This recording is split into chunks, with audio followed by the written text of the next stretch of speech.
Live tonight on American Zombie. Like, say what's up to everybody. This is how to accept the brutal truth. And when you wake up, that's why I put the picture of the Matrix pod. Is that when a person wakes up, that scene from the last two thumbnails, this one and the one before, is it's so iconic. When somebody wakes up, and when you look, see, this is the other thing. When you're looking at someone and you're seeing that they're asleep, you're basically in this point right here. So you know that you were in a position that they were in at one point in your life. Like all of us we were kind of in the pod metaphorically. Metaphorically speaking, this is a scene from maybe when we woke up. And after that scene right here, after that, oh my goodness, what? And you're reaching back to see, am I hooked up too? And that was brutal. I mean, when he looked at this, this is so iconic to say, man, are we in a pod? Is this you? Or could it just be the awakening into reality? Like when you wake up. So basically, when you wake up, what is your first reaction? Can what's preventing you from going back to sleep? That's something I noticed, that people, when they wake up, they have to close their eyes because the light is too bright. If the light is too bright, you already know. You have to close your eyes until you adjust. You might have to squint, but you cannot just take the brunt awakening sometimes. When somebody turns on the light, you might shield your eyes. I noticed this used to happen back when we were in basic training and they would just wake people up abruptly. You had to adjust quickly. Sometimes you can't. Sometimes you have to adjust by squinting your eyes. Sometimes you have to adjust slowly. And this is why most people will go back to sleep. This is why there's a snooze button on the alarm clock. I guess today people just use their phones, and there's a snooze button on that alarm clock too. So people can get 5 minutes more of sleep to adjust, to say, okay, they're up, but now they want to adjust, to say, okay, how do I adjust to this situation? I mean, the pods, because as I analyze the matrix more and more, I start to see that the pods and these other representations all have little things about it that tells us it's kind of metaphorical analogies about society. I mean, this right here with the towers, this is like, these are buildings, like with everybody in those buildings being in the pod, generating energy as a battery for some gigantic system, part of the current that keeps the system going, like the financial currency, just the way current travels. So we'll see that currency travel throughout society without knowing that we ourselves are part of the matrix, that we ourselves are one of these batteries, that when you wake up and you see that you're a battery, the sad part is, in this matrix, you see yourself still plugged in. You see yourself, you know that you're plugged in. Every time we go to the supermarket, every time we do something that is basically required to live in modern society, we vote without voting. We vote yes. The system is this is so pod, it's like almost unbelievable to see how pod it is. Forge in the flesh, what's up, bro? He says the very act of analysis is energy intensity. Wow, that's deep, man. Yeah, to analyze it, man, is very important. I got the link pinned to the top of the chat. If anybody wants to hop on. Red Blur, what's up, brother? Always a pleasure, man. Yeah, the matrix, when you put it in an analogy form for to society, we see that it is extremely close. I mean, when people wake up and they look over and see people like in this photo in the pod, and then they realize, wait a minute, am I connected? Like, was I just sleeping vertically? I mean, totally horizontally, like this person that I'm looking at. And then you looking up, you looking around, you seeing straight towers of stuff. Like, oh, this is on another level. Realizing, like when Morpheus told him, you were born into this, man. Just the way a lot of us are born. We were all born into the Matrix. The Matrix is something that you can't tell somebody about. Like when they say that in the movie, is it that they're saying, when he said you have to experience it? So as an analogy to society and us, is that when you tell somebody about the truth, most of the times you can't really tell them. They have to experience it. Like you tell somebody about certain things about betrayal and stuff, sometimes they don't listen. The wise listen because they'll learn from the mistakes of others, but the smart have to learn from their own mistakes. And then the unaware tend to not learn from their mistakes. So they continually repeat the cycle and will blame it on making a mistake, but you can only make the same mistake. You can only make it once, because the second time it's a choice. You know, the second time you make the same choice, that isn't the same mistake. It's not a mistake at that time. You knew what it was, but decided to do it again. So it's basically a choice at that point. Mind, what's up, brother? How's everything? What's up? I wanted to talk. How does my mic sound first?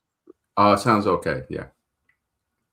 I wanted to talk a little bit about what you're saying. I think I can't be on for much because I do need to charge my phone, so I will be back on a little later, but I need to charge my phone. That's cool. Okay, so yeah, I would like to say I think I've been thinking about this, and I think there's a such thing as the unspoken truth, right? And I think this unspoken truth is directly tied to this thing we call sacred, because there are things that are sacred truths, and a part of something that is sacred is secret. And ultimately, I do think it does come down to an experience-based thing. Like, yeah, let me see. Hold on. Where am I going with this? Hold on. Let me think. So, like what Morpheus was saying, like when he said you have to experience it, you can't tell somebody what the Matrix is. You have to experience it. Yeah, So, yeah, like yeah. the truth we were talking about, like certain things we try to tell each other. Is that what you were when I was talking about that? Saying, you know, sometimes you can tell somebody something, but they have to experience it to really understand it. And sometimes, Yeah, if a person is wise, they can kind of conceptualize what you're saying and say, okay, yeah, they wouldn't want to get into that situation, so they'll be I've careful. seen this thing too. Like, you need to watch out when you tell people the truth, because you could be trying to tell people the truth, but if they're not ready for it, then it will end up being the exact opposite. Like, you're trying to warn somebody about a thing, and then they will end up going towards that thing because you warned them about it, and all the red flags that should be red flags that you told them, they're just like, oh, uh they just brush it off because they already heard you say it. So when they see it, it's just minimized. They become desensitized to it, and that can be an issue with showing somebody the truth before they're ready for it. They become desensitized to it. Yeah, they don't have they actually they don't have the fear that they should have, or the curiosity type of fear, not to just jump in. They won't look before they leap because now they feel familiar. It's a false sense of familiarity, and it has people to where, like you said, if you didn't say anything, it would have been better to let them experience something and not know about it, and maybe their own natural guard goes up. But if you tell them about it, yeah, I hear what you're saying, that they could feel like, oh, they know about this already, but meanwhile it was really a warning you're telling them, and they don't know about it. You're saying, look, be careful, you know. And on the flip side, this happens too, where you do tell them, and then they're just like, they don't want to believe it, right? Yeah, Well, And after you tell them like, hey, I told you, then they're like, oh, I don't like you always telling me that you told me, blah blah blah. So it's just like, okay, well, yeah, you're yeah. damned if you do, and you're damned if you don't. Red Blur says at the mind, he said, facts, man. He goes, he lost good friends because of telling the truth. So he's letting you know that this is experience, and we've all experienced that. Just by telling the truth, you know, you'd say, man, this person, in a way, it's like, wow. So as long as I don't tell this person the truth, we're cool because of the awakening. Like when I was saying before, sometimes you can't just adjust to bright lights if you've been sleeping. You might have to slowly squint. Um, Same thing sometimes to certain situations. It takes a moment to adjust. Um, we do see that. We do see that. I've noticed with certain friends, you can't tell them. You cannot. You just, it's fantasy island. You have to accept them where they are. You have to say, look, man, the road to hell is paved with good intentions. The good intention, and this is a perfect analogy. This is a way to explain it, like you were saying. Sometimes that friend will get mad at you. Sometimes you'll lose good friendships. But one, was it really a friendship? It's not saying the person was deceitful. It's saying, okay, this is sort of like a co-signing. Like I forgot how they put it. Enabling. So it's enabling ignorance by saying, look, we can be friends if we both only do ignorant stuff. And if you try to help me, it will be the road to hell is paved with good intentions. So your good intentions, right, is just basically gonna pull us apart because that person is not ready to wake up. And also, sometimes when somebody else wants good intentions for you, that could also work in reverse too, to say, look, man, you think you're doing something good for me, but you're not. Like, so, like, all right, and people might look at this as crazy because they're zombified. But if somebody buys you a ticket to go to a sports game, they genuinely are trying to maybe help you. Say, hey, man, let's go have some fun. Or here, 2 tickets, to go see the game. But that would only further zombify a person. And this person that's giving it to you is not usually not doing it in an ill will fashion. They're saying, I'm doing something nice for you. Their good intention is the road to hell. It paves the road to hell. It's one of the bricks going to something that's non-beneficial, because anybody could see when you look at people sitting in a stadium, you just don't have time in life to do some ignorant stuff like that. To go to the stadium, it's one thing to waste the time to watch it. That's one thing. But to set up an event, because the travel, the wear and tear on the body, you're going to recover, it's like you going out to an event. It is an event. And the energy of the other zombies, the sports zombies that's there, it's again the bread and circuses, man. People will look at that and they'll think it's, oh, this is good. Like we see it with parents doing it for the children, the sports zombies that grow their kids up without free will. And, oh, we're going to take, the songs, take me out to the ball game. We're going to take them out to the ball game. And these were created to put people in a state of mind control, easily susceptible to being controlled. And people would sway back and forth singing "Take Me Out to the Ball Game." And it's like baseball, I always found it like, if you look at a sport on TV, it's extremely boring. It's extremely boring, and it's very sus, because you have these guys, it's like, why do I want to watch a guys throwing around a ball and chase a ball? Do you mind if I jump in real fast? Huh? Do you mind if I jump in real fast? Yeah, sure, sure. Yeah, this obviously it kind of it reminds me of the Roman Colosseum, right? It kind of ties back to the whole games, the Mhm. Olympics, and just the whole distracting the masses for political control, right? So that's what I feel. Obviously, it is. That's what it is. It's just the Roman Colosseum broken up into segments, so we don't have to go to one place to see all the sports. Now they're just all, kind of segregated, and we're still being controlled by the one system or whoever it is. Yeah. Well, it seems that the same. it seems that the same bread and circuses that were doing the Roman Colosseums and the Greek Olympic Games and throughout history before that, it seems like it's the same model. So it's like whatever it was can be recreated by whatever, I don't know, new set of humans acquire the knowledge, because it seems like that's why there was such a push to go into Egypt and India and try to get into Hong Kong, China, and find what appeared to be hidden knowledge. And then once they had enough to build the weapons, then they started bombing places. It seems, in my theory, that in my opinion, that Yeah, that yeah. makes sense. I mean, they obviously they acknowledge and credit the Chinese for making gunpowder, right? And that's a real big thing that they used to conquer the world, right? Yep. And they used, see, this is the thing. Everybody held a piece of the puzzle.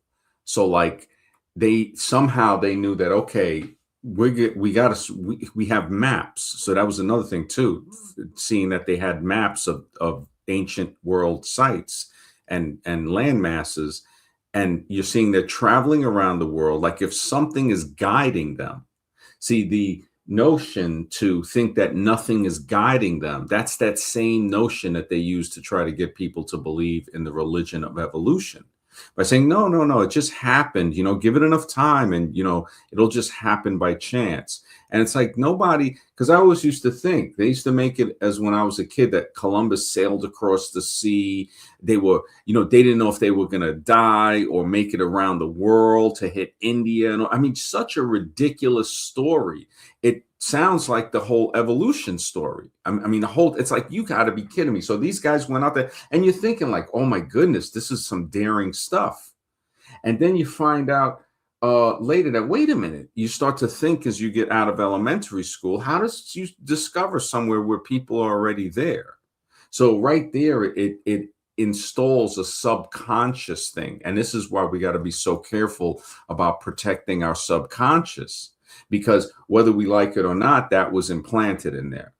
That whole Columbus thing, people could say, oh yeah. And the problem is in some people, it can cultivate a hatred, which that right there, the person for half of their life is dwelled in that. It can consume you. We see the Star Wars movies are really based in pushing that ideology to say, listen, the hate, if your anger, you have to control it. I mean, Star Wars a lot too. Like if people look at that, Star Wars was based on a lot of like down low stuff that people could get into. Like some people say it has a lot of like satanic stuff in it. Like Yoda was like a type of demon and all of this, which who knows which side it could be. It could be a magician's. They definitely have something to do with like the rebellion type of thing, the Confederacy of America, like the rebels. If you look at the rebels, the Confederacy in America, and you look at the rebel fleet of Star Wars, you'll see the similarity. Remember, the fighter jets from Star Wars were X-wing fighters. What do you see on the Confederate flag? That big X, an X going across. So now, again, the people that are flying it, just like Britain's flag has a big X on it, right? Why would you want a flag with an X? X, they can try to say, represents the unknown, but it also represents crossing something out, like a barrier or something, or erasing. So you look at the subliminal implant it might make on somebody's mind to be flying something like that. And they think it's under, okay, heritage and stuff like that.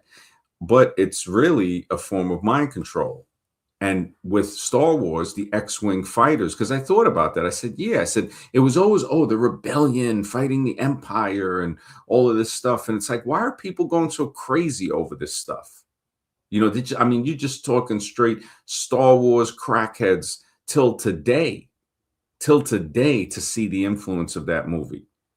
And then I said, yeah, the X-wing fighters, because that's a really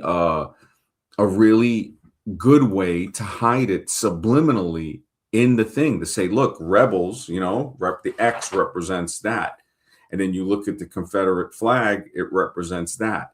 one guy did a video years ago about Han Solo's friend Lando Calrissian, and when he was leading the rebellion, right, to the Death Star. I mean, there's so much stuff, just like there is in the Matrix. There's a lot in Star Wars too.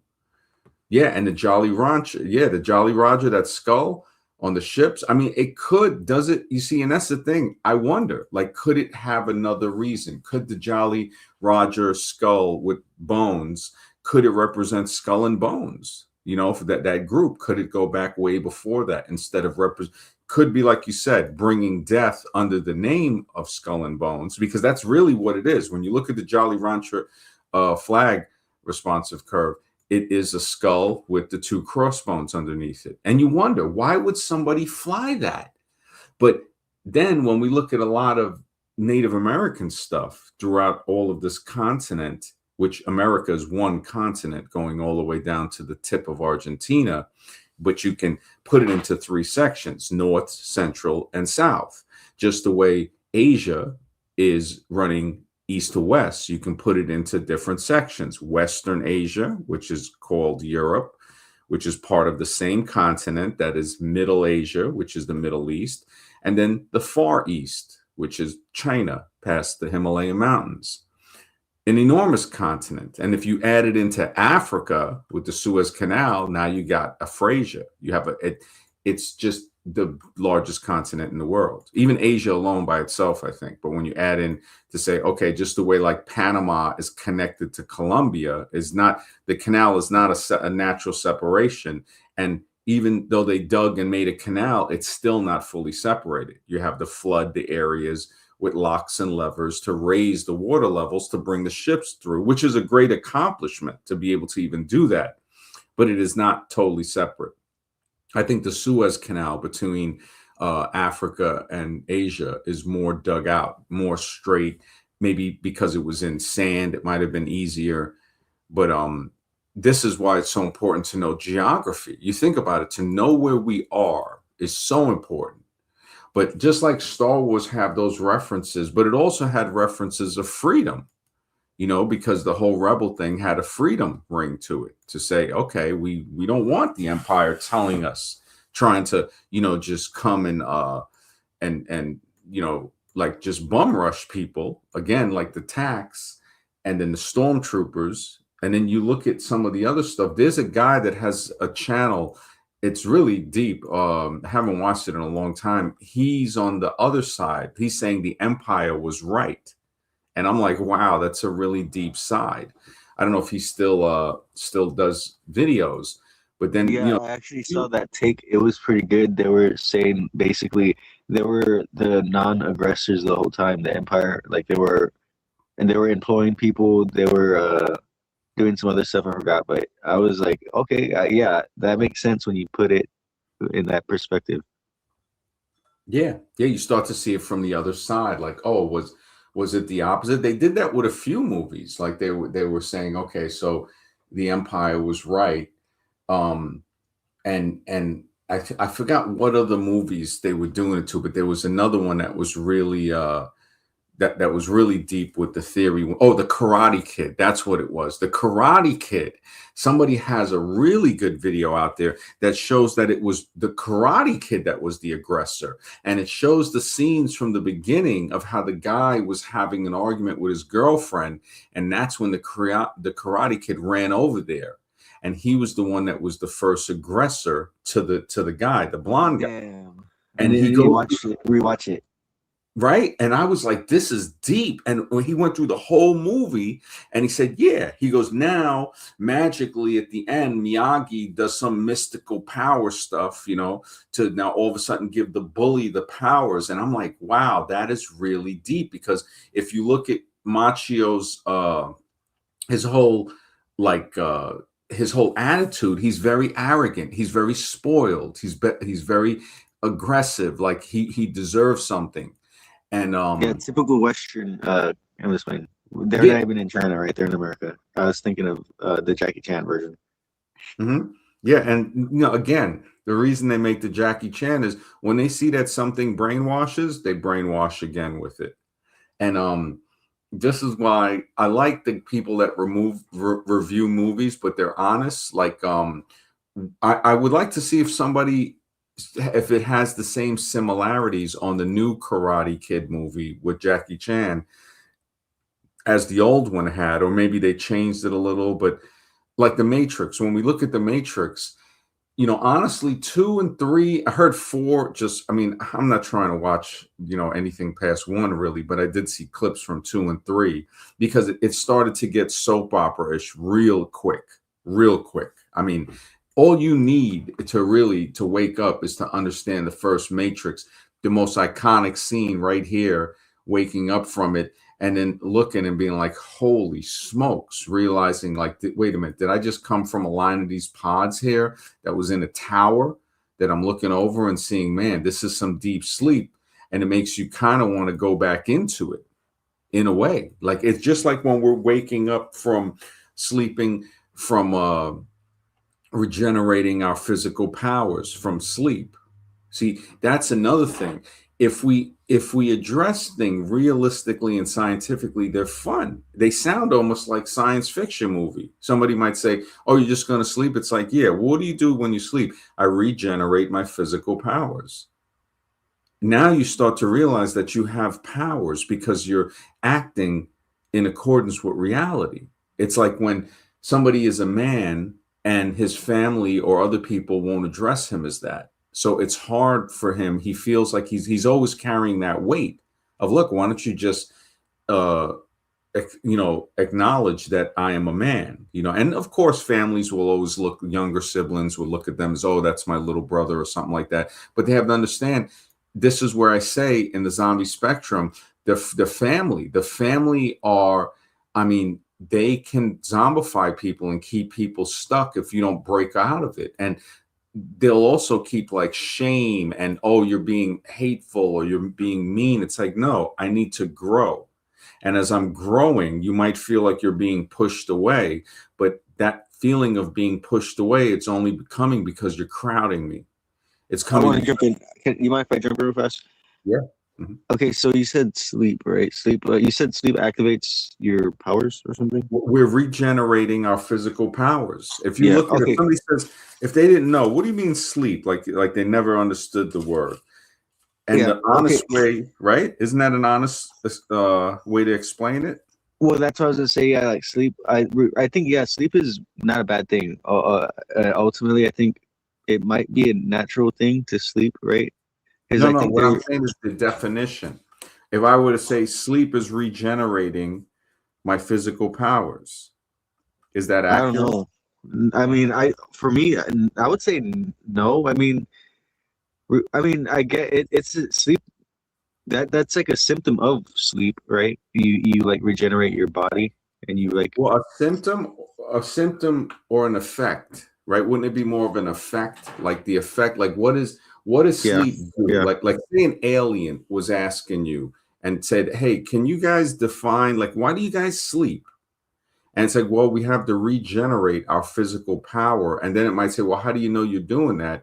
And I would say, well, that's a good question. I would say when I work and when I do things that are strenuous physically and I sleep, I do feel like the body has been Regenerated, yeah, regenerated regenerated. system. So that's one. And also mind. When I'm editing, when it goes too late, if it's like 1, 2 in the morning and I'm editing late, which I haven't been able to do because, I've been doing the show every day, it's I get to a point where my vision, I start to looking at the thing and it seems like it's hard to see it, and then I'm like, all right, there's not really much I can do. I gotta sleep, regenerate, and then when I get some time during lunch or something, I start editing again. So it goes into understanding, like, yeah, the sleep is necessary and it is rejuvenating, and the power of sleep is overlooked, actually. I've seen where bodybuilders and stuff have said, look, man, sleep is like one of the big factors in growing and becoming more muscular when they, because they overdo it. But I've noticed that too with sleeping. The Brazilian team for some Olympic event used to have their athletes sleep. They would work out, then they would sleep. Then they would get up hours later and work out again and sleep. So they had like a double sleep regime throughout their training, to where you don't just go to Okay, night. I want to say a thing. Do you know how Leonardo da Vinci would sleep How? 30 minutes at a time? Oh, I did hear something like that. Yeah. So we see, you see what we're told about sleep. You already see that. You see what they tell us. Like, oh, no. You just sleep 8 hours. We're seeing that, doing our own research. We're seeing, look, there's other accounts of people saying that if you have different bits of sleep, you sleep a little bit here, a little bit there, it might be more beneficial. And I think it does. I think, I mean, the Brazilian team proved physically that, I think they won like 2 or 3 medals, and they asked them, they said, what was your training regime? And they said, well, we train twice a day, but in between the training, we rest because the body has to regenerate. Just like the Russians were training with physical and stamina training and power, but without weights. So it's like, there's ways to do these things that make you a lot stronger in a more natural type of way. And this is, of course, without any type of performing enhancing thing, Enhancements. Yeah. Okay, I do want to say this one last thing, and then I'm gonna have to jump off. It's a little off the subject, but it's still on the subjects that we normally talk about. Mm-hmm. Dang it, hold on. It just slipped my mind. Hold on, let me. Was it about the exercise or working out? Okay, the infinite monkeys theorem. Have you heard of that? Yeah, the 100 monkey theory. Well, no, not the 100 monkeys. The infinite monkeys theorem. Okay, no, not that one.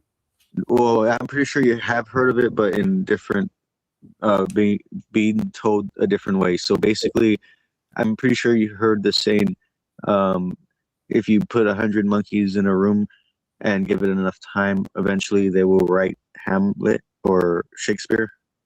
That's been disproven, though. You know that, right? Yes, I know that, but that's Yeah. that's the Yeah, I've main. heard the evolutionists try to bring that up, and Exactly. then it's been debunked. Exactly. That's why I want to talk about it, because I think it's very ridiculous, right? Just to even try to claim that to be a thing.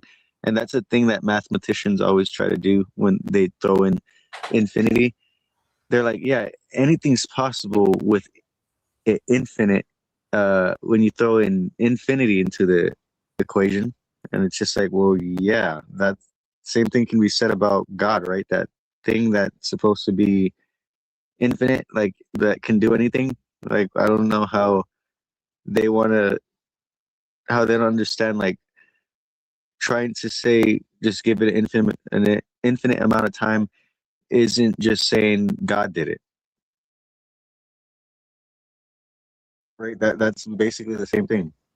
Well, really, the infinite, yeah, because time has a very similar attribute to it in evolution. In the religion of evolution, their God is part time. Time has a lot to do with, like, if you had to say, what is the equivalent of a religious person's God, whether it be God or Allah or Yahweh or Brahma, Vishnu, or Shiva, compared to the evolution religion, their God is time. Their God time has, because they'll that's the big lie. Like how and this is nothing against religions, because I feel that, well, I'm pretty sure from evidence that everybody has a little piece of the puzzle. I've said it many times that if we put it together, we can get a bigger picture of our origins of reality itself.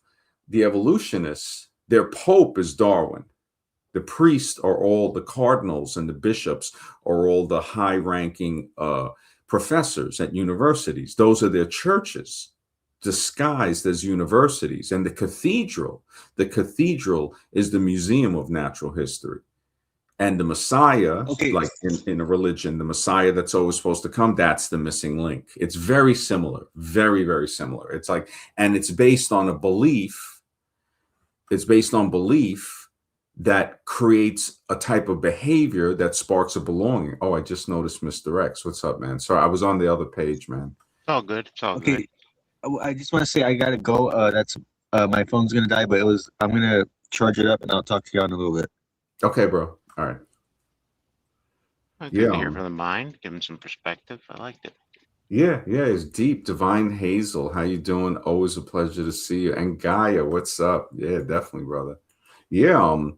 Yeah. The mind was getting pretty deep with like, I wanted to hear more on the hundredth monkey thing he was saying about the room, but he's right. The evolutionists, they tried to say that, like, oh, if you give monkeys, I thought it was one monkey or a chimpanzee. No, I did think it was chimpanzees, plural, typewriters, and they could type not just they tried to make it like super ridiculous, like saying they could type the Encyclopedia Britannica or something. Mm-hmm. And it's like, you got to be kidding. And if you look at it, somebody made a good, and this is where math can be used, where this shows us the mental illness of evolutionists.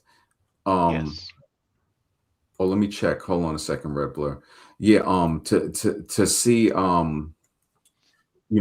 here, hang on, I'm just gonna I mean, check this. that's not scientific in any way, shape, or form. That's never been proven. That's purely a belief. I mean, just call it a religion at this point. Jeez.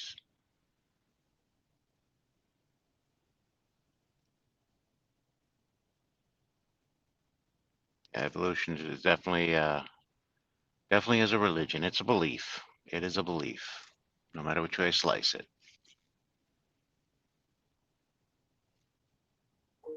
Yeah, I was just checking the thing, I was contacting just to check. Yeah. um yeah, I when I look at what the evolution thing presents, people Hmm. have to, like, the only, like, sometimes because it's so disguised as science, like just the way the the universities, the positions, you start to look at, like, somebody like Dawkins, who somebody had also said in a previous stream is a he there was a theory that he supports that's very, very, it's like an I believe the evolution. aliens, right? Was it the aliens that he No, supported? it was something, I have to look back at the other stream, that it was something where it was a theory of thinking that there are racial categories. I forgot the name for it. Somebody had put it in the chat in either the last or the last one of the last few streams.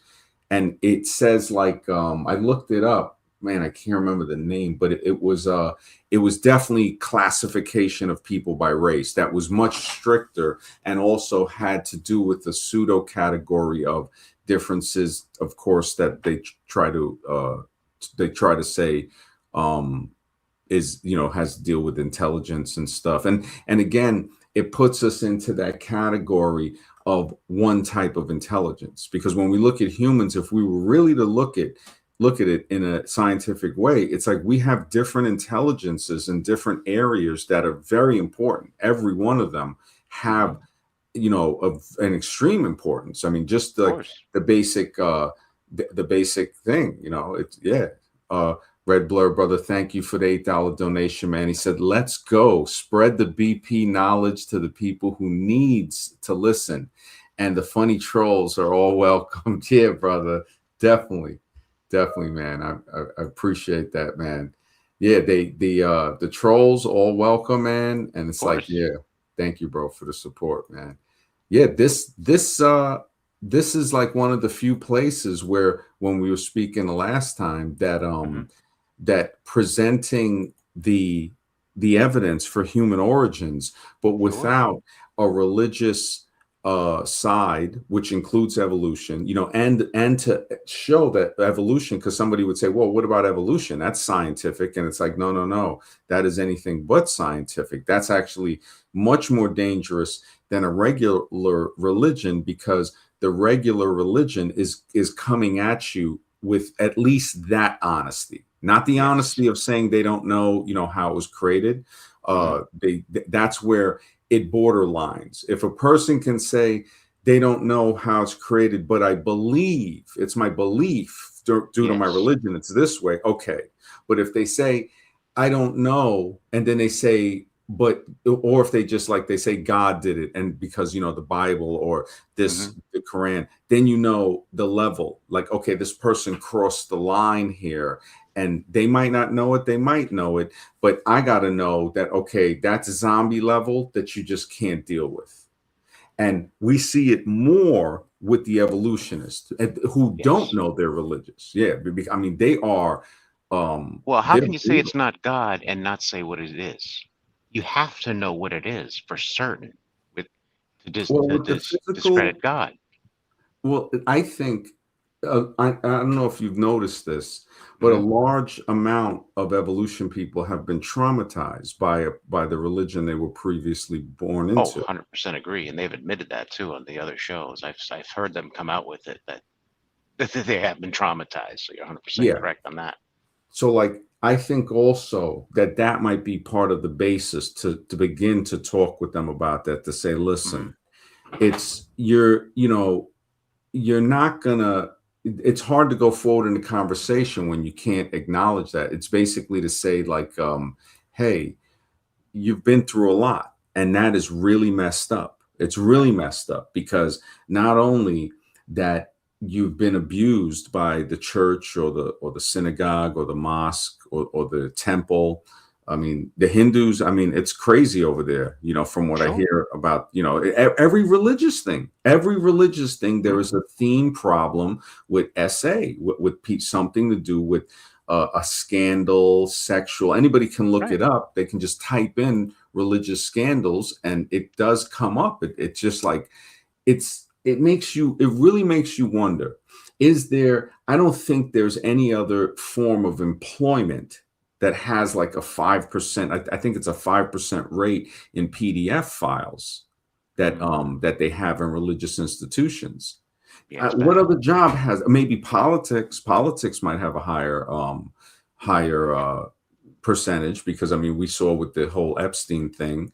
But who knows? Who know? I mean, the church, or I don't want to just put it on the church as far as like saying Christianity or Catholicism, because it's all of them.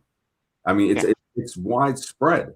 And even this is the crazy thing, even in the evolution religion. I mean, there's a lot of stuff that goes on there, a lot of abuse, a lot of scandal that we see it with the lies of falsification of fossils. It's just constant. And this is something where I shouldn't be surprised anymore.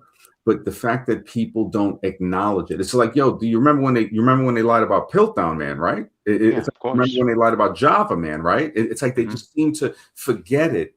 And I remember when that guy, I think he came on here, um, uh, uh, Austin, and then the other guy, the Indian guy, and then I think it was maybe one more, but I think it was him, and I think because Austin Sims was in the chat and he was saying stuff that was very it wasn't nice, um and it was the trauma. It was the trauma Yeah. from the church or whatever religion. I think it was Christianity, and they want to learn real science, and they fall into the clutches of the pseudoscientific, Yes. claiming it to be. And then they make it even worse. This is where I don't think Kent knows what he's doing, or maybe he does.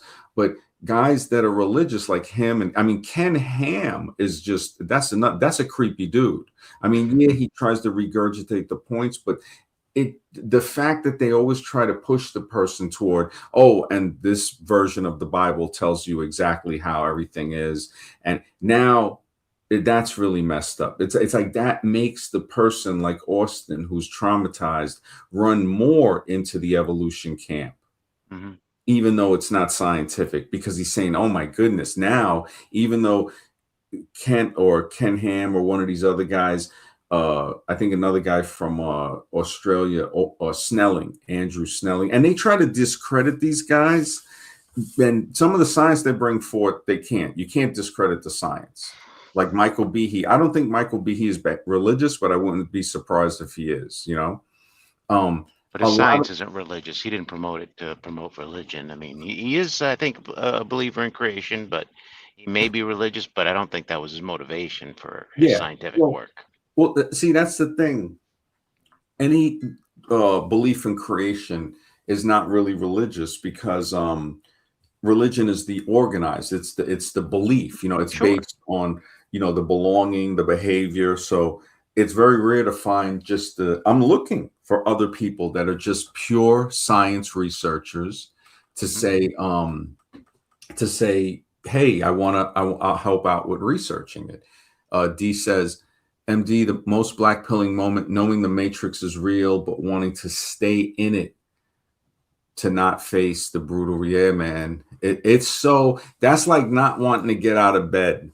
And I remember I used to get that feeling when I was younger, especially having to go to school. Oh yeah. Man, oh yeah. And You had a it's hard like, time sleeping at night, but then when it's time for school, man, you're ready to sleep. yeah, exactly. And it shows you that your body is not meant to be put on a schedule that makes no sense. You Right. know, even like you just look at things throughout life, and that's when you look at it and you start to say this really is like the towers. It's like this, the neighborhoods. This could also represent the neighborhoods. The towers of pods could represent the neighborhoods, definitely the cities, the buildings, Mm. and everybody's in their pod. And then when they wake, you wake up, you look over, and you're just like, holy smoke, was I just laying down like that guy over there? And then he's reaching back to touch the thing on his head, and then it's like bang. It's like, oh my goodness, this is reality. And then at that moment to get flushed, and Yeah. it's just like, holy smokes. Born It's like, again. It's like a born again.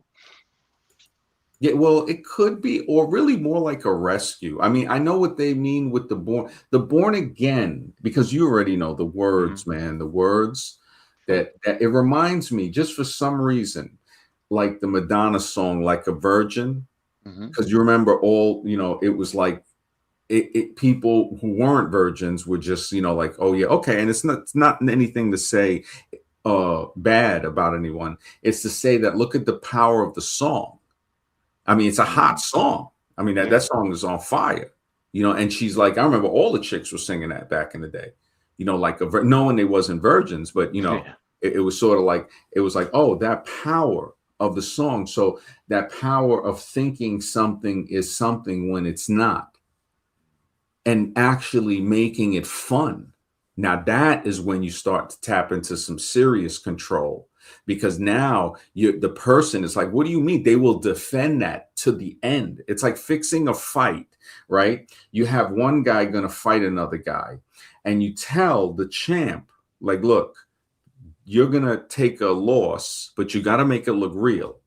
Now, if it's just you and him and you pay him $1 million, he gets paid, you're getting $10 million to fix the fight.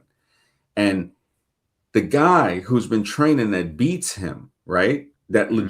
legitimately, unless it looks fake. You see, so this is why if the guy makes it look real, or if he gets a certain hit, or if the ref is in on it, even better, because as soon as you get hit, the ref's jumping in. You might not even be dizzy, and the ref is stopping it. So we see that all the time. It's just like, wait, why did he stop the fight? He just, okay, he got hit, give him an 8 count or something, or it's like all types of stuff. But when I look at stuff like that, and I say, the way they can orchestrate stuff, like the fighter who isn't in on the fix, thinks he definitely won, he's going to defend that to the end. Like, no way, you can put him on a lie detector test, you can waterboard him, whatever, he's going to be like, no, that was not fixed. I trained and I won.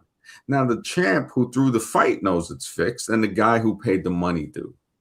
But it'll be very hard to find out unless the person confesses. And even if they confess, how do you tell if somebody's confessing and they're lying?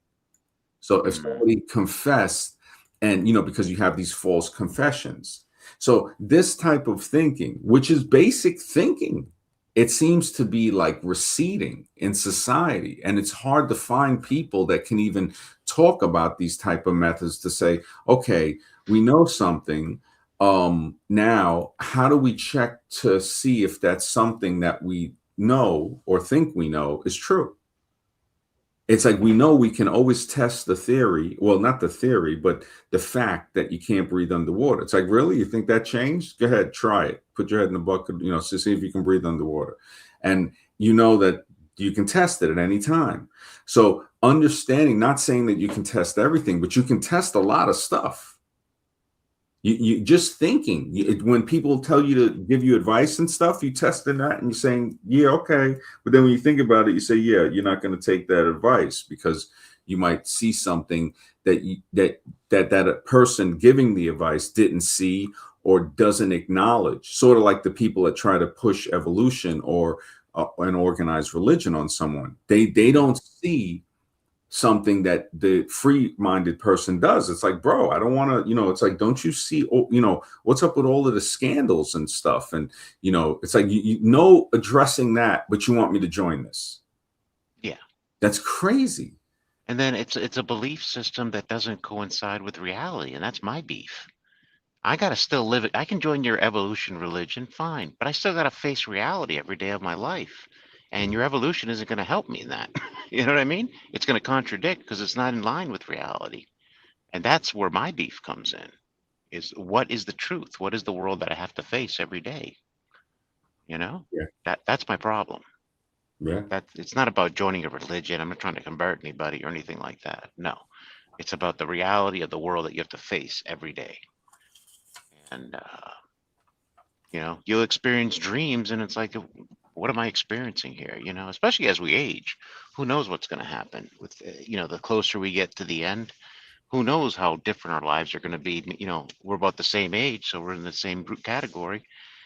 At the closer we get to the end, who knows what kind of experiences we're going to face. You see what I'm saying? Yeah.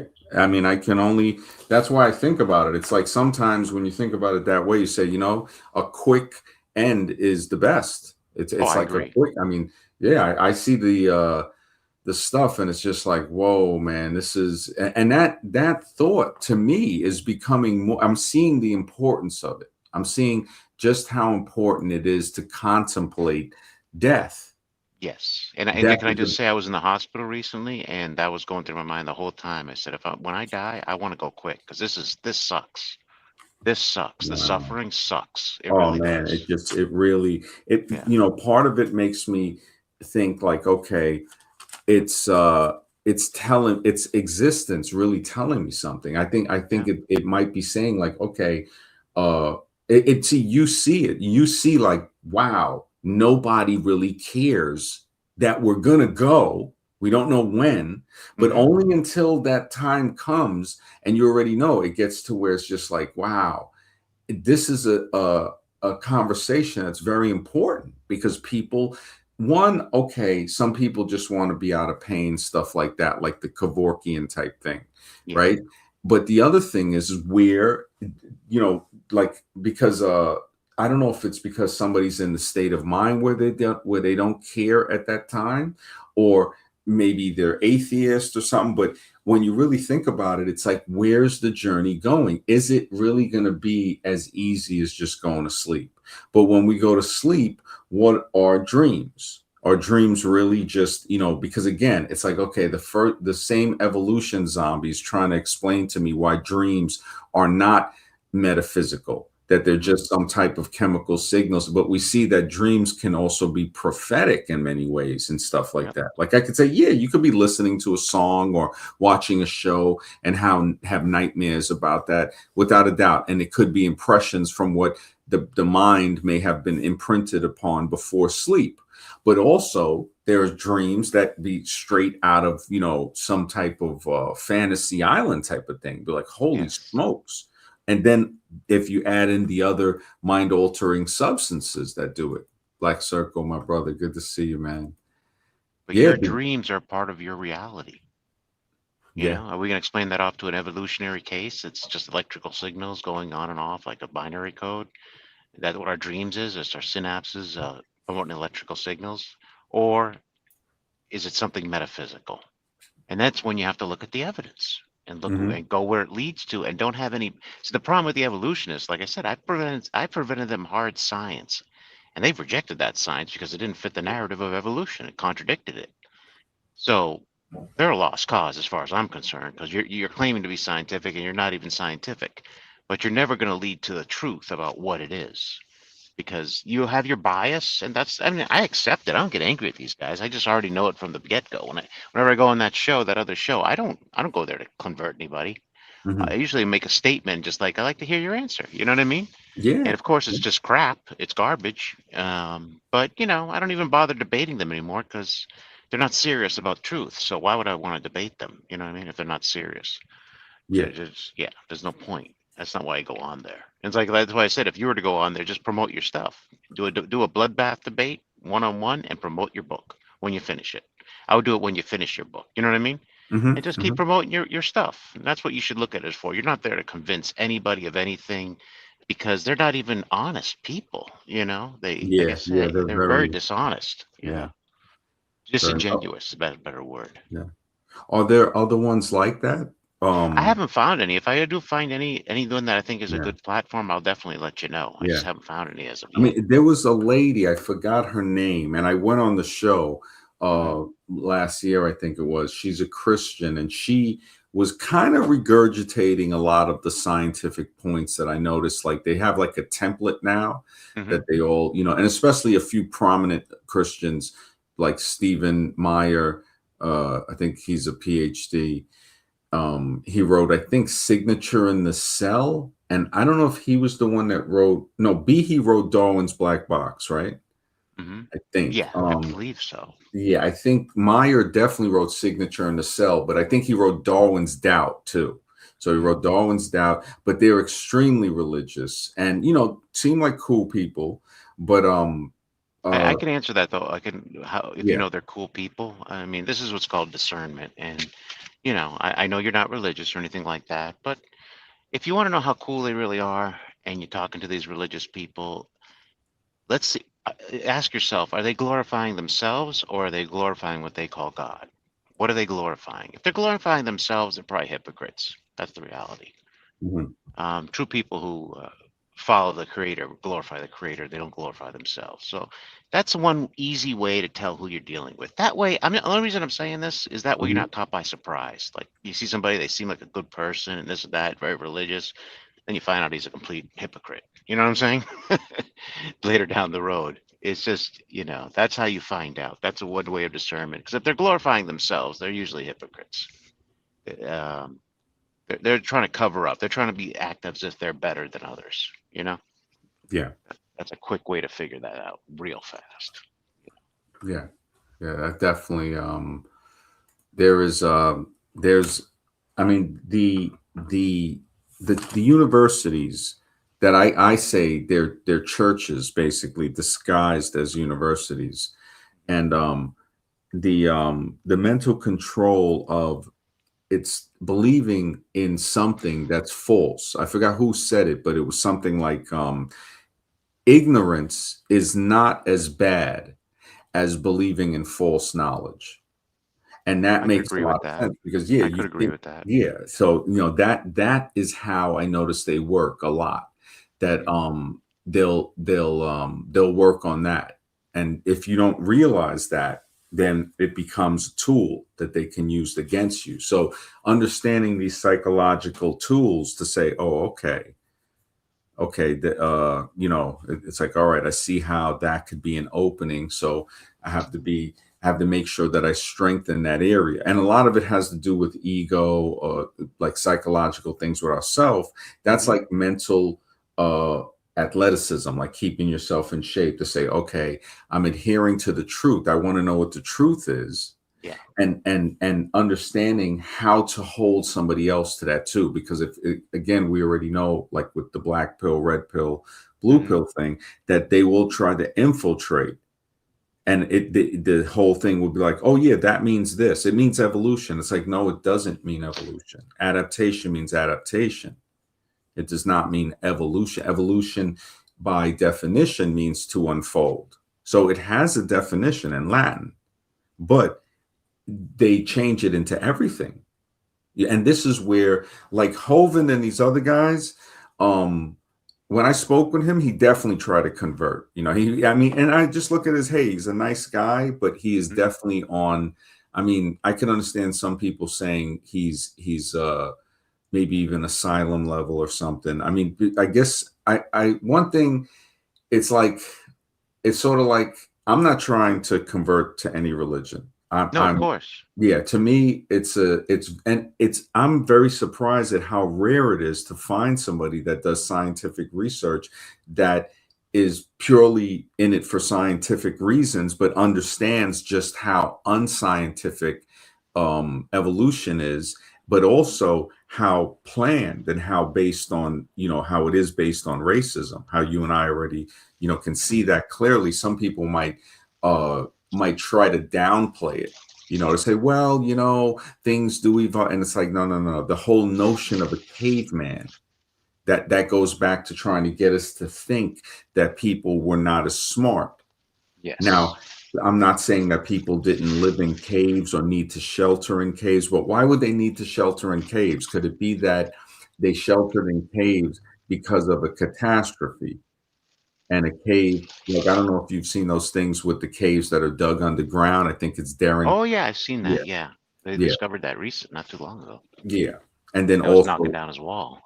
yeah, and then regular caves, like cave systems and stuff. Hmm. So you have a very large diversity and amount of subterranean systems on Earth, Yeah. caverns even underwater, and stuff where you go underwater and then you come up into the dry area like a beaver's den, to where the water actually, the entrance is actually through the water instead of being able Right. to just, yeah, go there by land.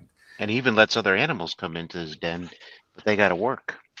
They can't stay there for free. They got to participate. I've seen that with rodents. They take up one of the rooms because he makes like multiple different rooms in that den, in that dam that he built. Oh, the beaver? The beaver, yeah, there's different. Like I saw one where it's like three different rooms, and in one room there was some muskrats or rodents, some type of rodent, Mm, and but they were doing work too. Like they said in the documentary, like they can't stay there for free. They got to participate, and they get some shelter. wow. Yeah, it's Wow, like I didn't amazing. know. So beavers live kind of, so it's kind of communal. A little bit with certain other animals. Yeah, Wow. and he Wow. builds it so strong too that the bear can't even take it apart. I And mean, the place, fact that the yeah. beaver can build a fortress to live in, Hmm. that solid from nature. And when Hmm. you build stuff out of nature, it somehow, if they build it correctly, it withstands storms. Oh Because yeah. uh like, the old philosophy saying that the oak tree that doesn't give way during the storm will crack. And Hmm. but after the storm, the grass that is just basically grass is fine because it bends. It Yep. bends and it moves with the storm, and then eventually on the fallen oak tree, you'll have other funguses and life forms grow on that and reseed, and you start to be like, wow. So what gives way, it has a strength to it, and And it why just would it be learn? Why did the beaver automatically know how to do that? It has to be designed. It has to be. Come on. You know what I mean? This animal, and there's some animals that look like the beaver. The otter looks a little similar, but they don't build dams. It's got to be given by some type of creator to build or that dam. Or it could be that whatever created things, like, and because me, I'm looking at the scientific, Hmm. physical, uh, and I could be wrong, looking at the physical as a difference. Like like whoever it was, I think Gaia had said once about the carnelian uh, duality, where I guess that's the name for thinking that the spirit is different from the body, or that there's two, there's a physical and a non-physical. Now, Yes. if there's only a physical, I guess that would be atheism, because if there's only a physical, then that's it. When your physical's gone, it's Hmm. gone. So now, even if that is true, okay, is there some type of essence? Is there some type of signature? And then, we really wonder, because if the signal theory seems to be true, then it shows us that the signal's coming from somewhere else. And that kind of relates to the Matrix, because the Matrix, remember, they're getting a signal, I think, pumped through their head when they go back into the Matrix, right? Yeah, something like that. Yeah, they get the phone call, and yeah, They're able to and get it then back. like they're laying down in a on a thing with like a when they plug the ethernet, they're laying, when they wake up, that's when they pull the cable back out of the head, right? Yeah, but it's When they're almost on a like they're ship. doing astral projection. I think they're implying that in that movie because their physical body's staying in that seat in the spaceship or whatever ship it is. The physical stays in the seat, but it seems they're implying the consciousness moves about into this other realm they're Hmm. experiencing, non-physical realm. I really believe that's what I mean. It's the Egyptians also believe they practice astral projection. They did the same thing. Yeah. And I Yeah. think that's what they're implying there, that other dimension they're going Yeah. into. See, that's the other thing too. With even with us thinking, we're saying, okay, what do we go to? Could, these representations of what people say are heaven and hell, could they be the second and the fourth dimension? Could ascending to the fourth dimension be more of a heaven like? And if you descend to the shadow realm, now you're in the second dimension. Could that be an explanation for the the concept of heaven and hell, or the shadow realm, and heaven would be the fourth dimension, which is what, like you and I see that, okay, how light in the third dimension can allow us to cast a shadow. And that, I guess, is a pretty close uh representation of a two-dimensional object, because the Mhm. shadow, I don't know what the measurements, what I'm saying. Let me look it up. And I'm wondering Has too, the the light depth. when it casts on the fourth dimension, are we just the shadow of that one point in time in the fourth? You know what I'm saying? That's true. Like I look at the fourth as a painting. And then painting, the start is our birth, the end of the painting is our death. And the whole painting, if you look straight at it, has our whole life in between, everything we did. All our Mhm, relationships, all our activities, whatever we did, where our accomplishments is mhm. all contained in that painting from birth to death. And whatever the light shines through on is our current present time here in the third.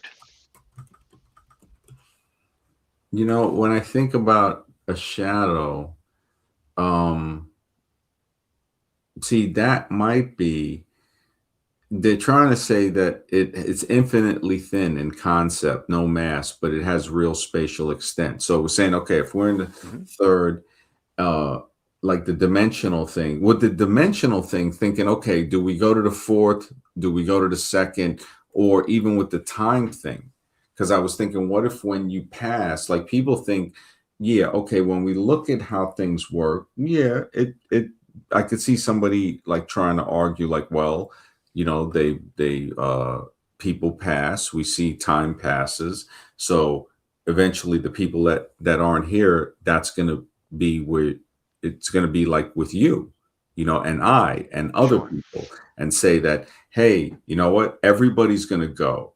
Now Right. once we're gone, like the people that are gone right now, we don't, where are they? Was it a signal? Because if it was a signal, that's actually a very hopeful, or like type of wanting for it to be like, woof, man, you wake up and you're like, man, that was one hell of a trip, if you remember it. See, that's the craziest thing. Can I comment on that real Yeah, quick? yeah. Okay, one thing, because all I can do is go by what I've heard, some of the evidence. And one thing that's very common of people who die or have said they've died or come close to death is they see their life flash before their eyes within an instant. You've heard of that, right? Hmm. Well, Right some before. people, yeah, and I wonder what that is scientifically. Like when I think about that, Hmm. it's like, do we have the ability to play that back? Because I try to really think Well, about certain that's where the times. painting comes in. I talked about the fourth dimension being a painting of our lives or a picture of our lives on one canvas. It's seeing your whole life flash before your eyes. You've entered that other dimension, and now no longer you're seeing your whole life within an instant. Okay, I see what you're saying. So, like, you Yeah. can look from side to side, like we can now with certain things, Yes. and see the pictures in line and be like, oh, okay, I Our see whole how that life. plays out. Yeah, Yeah, like we an just see it from a animated. now that we've left the physical realm, we see, Yeah, oh, there's like my whole a life. film. Yeah, like you look at it and it's like a wide film of Yeah. saying, okay, this is when I was, a child, and this is when I was, and it's all Yes. playing at the same time. and you're just Yes. looking to see like, wow, that's amazing. That's, I think Fez left the comment. He also said that he left a comment on the video itself that was talking about that from a movie called The Mothman Prophecies. Hmm. And that yeah, I got to check that again because he said there's a moment where I guess it's an alien, the Mothman prophecies. I guess it's based on. I mean, I Oh, I don't remember the remember. quote. You can see your past, present, and future all at the same time. Yes, yes. Right. So, yeah. And I So, think that's the way everybody says before they die. Like it's been told that they see their life flash before their eyes. A flash, keyword flash, meaning it must be the whole shebang, from birth to death, all in one kind of view. And I guess from the fourth dimension, we can't see it here, but we can see it easily in the fourth, I guess. Um, there's something to that. There's definitely something to that. Like I said, when we're dealing in the supernatural, we can only go based on evidence and other experiences. There's a limit to science. There's a limit to, we can't really formulate this so much. You know what I'm saying? mhm. Yeah. So I think that's what it is. We're no longer bounded by time, it seems as if. And since we leave this linear time that we're in right here on Earth, we're no longer bounded by it as much. Yeah, yeah. Well, that's I think with like just the study of Egyptian culture and like Hmm. cultures that deal with the afterlife. A lot of stuff from Ireland. The Celtic type of stuff had a deep belief in the afterlife.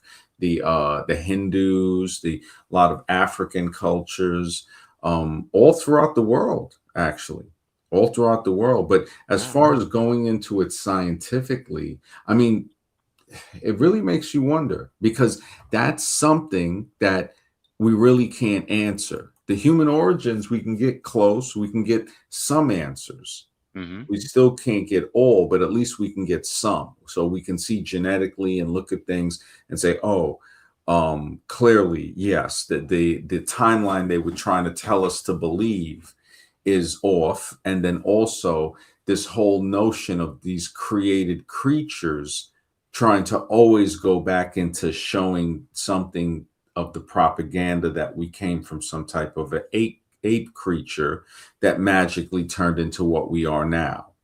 Right. And Richard Thompson and Michael Kreml, who wrote Forbidden Archaeology, there's videos out with him of talking about that. How he said 100 years ago they would have just pointed to people of color, and they would say, "Look, that's the march of progress," basically, as they put it. Exactly. Yeah, and they try to say the apologists, the evolution apologists, the evapologist. I think I'm going to call him that, the evapologist. So the evapologist, they try to say, oh, evolution doesn't work straightforward like that. It goes off in branches. And it's the same thing. It's just a three-dimensional. It's more of a 2.5 dimensional. If you can, I'm going to draw it out and make a map of it just to show, like, okay, in speculation, because even that thing was in speculation. And they won't think like, okay, so you're going to say that, yeah, it doesn't work that way, but you're not going to say nothing about the scientific effect, the psychological effect of pushing that image in textbooks for decades, to push Piltdown Man for Right. 40 years Yeah. as a fact, and then to come find it to be a fraud, to say, oh no, this was the first transitional fossil, and then find out it's a lie. But you say, wait a minute, 40 years. So somebody who is in college becomes a professor, and then and 20 years until he's 40, and then when he's 50, imagine how deeply uh like indoctrinated that person is to believe in the lie of Piltdown Man. And this Yeah. is what they don't acknowledge. Like, look, you don't understand. And then the people that purposely lie, these are like eugenicists, it seems, in my opinion, that are in hiding in plain sight. Well, I actually threw it at the atheist about that. I said, if evolution's true, then you would agree that maybe some group species of people, some races are more evolved than others. And they're like, oh, no, no, no, no, that's not true. That's not true. I said, what do you mean? No, no, no. It's all at the same time. You mean so your evolution believes in equality, so it has a moral mind, you know? And it's like, no, it's like if evolution were true, certain people would be higher evolved than others. There's nothing wrong with that if evolution were true, but they don't want to hear that. You know what I mean? Because this is where it actually leads to. And they want to defend it. It's like, well, you can't defend it unless you're saying that evolution has a mind of its own, that it believes all people are created equal. And then, of course, you're just, it's just another way of saying a god or a creator, but you're calling it evolution. I mean, the only way there's equality is if there's some type of creator that creates us all. That's the only way there is, you know? And there'd be nothing wrong with that if evolution were true, but it's not. Nobody would be offended by it. Like, see, that's what I mean by reality. I live in a world where people get offended by oppression. They get offended by racism. They find that offensive. That's my reality. Mhm. So I can't agree with evolution, because if evolution were true, people wouldn't be offended by these things. It wouldn't matter. It would be just a taste. You know what I'm saying? Mhm. Yeah, we're just slime evolved to a higher order. So what if somebody's oppressed or discriminated against? That's no different than if you want to treat them like a king. It's just a taste. But if we're created beings with value, yeah, that's a huge problem. And that's what I see in reality. I see it as it's a big problem. That's the reality of the world that I live in. People take it very seriously. They don't like being discriminated or oppressed. They get very angry about that. I hear it every day. Things that happened in the past. Mhm. And it's like, okay, then reality is they're not slime evolved to a higher order. Of course, they would never say slime. That's the other thing. They say, oh, we're not slime. Then what Mhm. are we? It's like Yeah. you're contradicting your evolution. You don't want to follow it through Mhm. at all. So it's like, Yeah. yeah,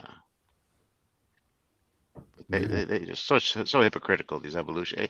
And it's like they can't be this stupid either. So that's why I treat them as disingenuous, because Yeah. it doesn't take a genius to figure this out. Put two and two together, they kind of know. I think they know that they can't defend their position. They're like you said, they've been traumatized, and they're just specifically Christianity, but they're Mhm. anti-religion. And I just say to them, why don't you just say you hate religion, you hate Christians? Just say that, and I'll have more respect for you. You know what I mean? So it's like, Mhm. yeah. No, definitely. D4 says the mind is its own place, and in itself can make a heaven of hell and a hell of heaven. John Milton in Paradise Lost. Yeah, man, that was deep, man. Yeah, that's a deep comment, bro. Yeah, it's definitely that's Milton. I think that's the one where he says better to rule in hell than serve in heaven, I think. Something Yeah, like that was that. that was, I got that from Star Trek. I Yeah, didn't read yeah, the book. Paradise Lost. Yeah, spoken Paradise by Lost. Satan. Yeah. So it was expressing a preference for autonomy and leadership in a negative situation over subservience in a Hmm. positive one. Wow. That's pretty deep, man. Because it's Yeah. saying, look, even if I'm wrong, as long as it's autonomy, it's myself, it's over subservience in something that's, even if it's good, prioritizing freedom and power even in damnation over obedience to God. Holy smokes. Yeah, Milton was off the handles. And I would say that a lot of this stuff comes from ancient philosophy, because when you look at ancient stuff, I mean, this is some deep stuff when you think about it. Milton Oh, was deep. Paradise Lost, yeah. Paradise, yeah, that's like, see, that again is learning these important parts, the pieces of the puzzle. That's one of the pieces of the puzzle hmm. in Paradise Lost. So we see that the quote, that famous quote, John Milton's Paradise Lost. And this is another very, very good quote that D4 is saying here. The mind is its own place, and in itself can make a heaven of hell, a hell of heaven. Yeah, that's deep, man. And Mm. It's showing that I think that was part. I didn't read the whole thing, but I remember breezing through it. I got to read The Prince too, man. Machiavelli. I've read some of it. A friend had, yeah, that book. And it's not really. I think they have. It's not a big book. Yeah, yeah, it's not a big book. Yeah, Yeah, I it's bet you more has a like, lot of good quotes there. yeah, yeah. It's just, you know what it is with in the modern day stuff. I see how listening to something is lazy. It's not lazy, is it? But it's definitely easier than reading it. And sometimes when I'm listening to it, I might get a little to where I feel I can do something else or look at something else, which is hard to do, because if you're I'm the listening to same something, way. I'm yeah, the same way. yeah. So it's like I understand people can listen to stuff while they're doing something, like maybe working, it's in the background or something, but also because talk radio people have, done that a lot. And then they'll catch certain things, but they can still concentrate on a task or something because they're not focusing on the conversation or the radio 100%, so it's like kind of like a split thing. But I think um what you're doing is the best way because I've learned this a long time ago. Somebody told me this, and it's true. The best way to learn a subject is to teach it. So I think what you're doing here, when you come on the platform and try and teach, it actually makes you far better an expert on the subject than is just reading it yourself. You see what I'm saying? yeah, It yeah. actually opens the awareness. You become more proficient in the subject by Hmm. teaching it, even Yeah, if you don't know it all together. Just by just talking about it publicly, it helps out a lot. It certainly helps me, because I'm more focused than it would be if I just read about this, myself. yeah, Um, yeah. It helps if the teacher, if I stay um I'm in saying growth. you're the teacher, though. I'm saying Yeah, you're the yeah, teacher. but I Yeah. have to stay in growth toward new evidence because if I have to make sure it doesn't get stagnant.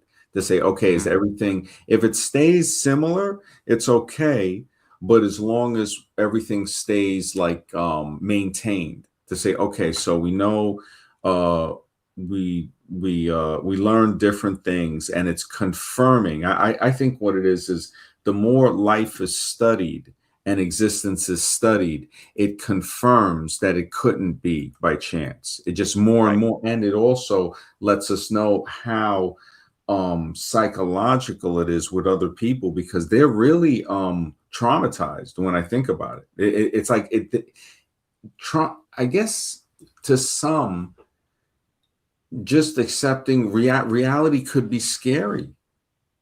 Reality is Possibly. Yeah. scary. Yeah, to some, to be like, because it's really, when you think about it, it's like, wow, everybody we love and stuff like that. It is, what's going to happen? Yeah. I mean, when the time comes, you're going to face the reality of that time, irregardless of your beliefs or your hypothesis of life. The evolution is going to face reality. It's going to hit him right in the face when that time comes. And I even told these guys too. I said, I don't really hold it against you or anything like that because I know for a fact that some of you are going to become hardcore theists, especially the younger guys. I already know that's going to happen. They're not going to stay evolutionists or believing in that, I especially the think it was young ones. Heisenberg, right? Heisenberg, he said, when you take a sip of the glass of natural sciences, you feel like you know everything. That's Right. the evolution. But at the bottom of the glass, God is waiting for you. Yeah. He They're going to kind have of, supernatural experiences, some of them, and that's going to yeah. be the end of that. Yeah, and it's not saying God in a religious sense. You see, because people Sure. will jump on that. The religious will be Yeah. You can call it the creator. I have no issue with the terms, but it's a or mind outside the creation, or human mind that I put this all wonder, together. creational, yeah, force. Gaia, the sage, good to see you, says, I'm the opposite. Reading is easier, but I can read and comprehend crazy fast. It's hard to comprehend an auctioneer giving a lecture about quantum. But yeah, But I'm yeah, talking about Guy as if he was to teach it himself, a subject. Just be the speaker, you be the teacher of the subject. That's what I meant by that. Instead of uh-huh. listening to a teacher. Yeah, listening to a teacher, you can lose touch. drift off. You know, I mean, I did the same thing when I was in class. But if I had to stand up and present the information to people in front of everybody, that might motivate me to really learn it and really get, you know, Oh be yeah. more focused. Yeah. Oh, yeah.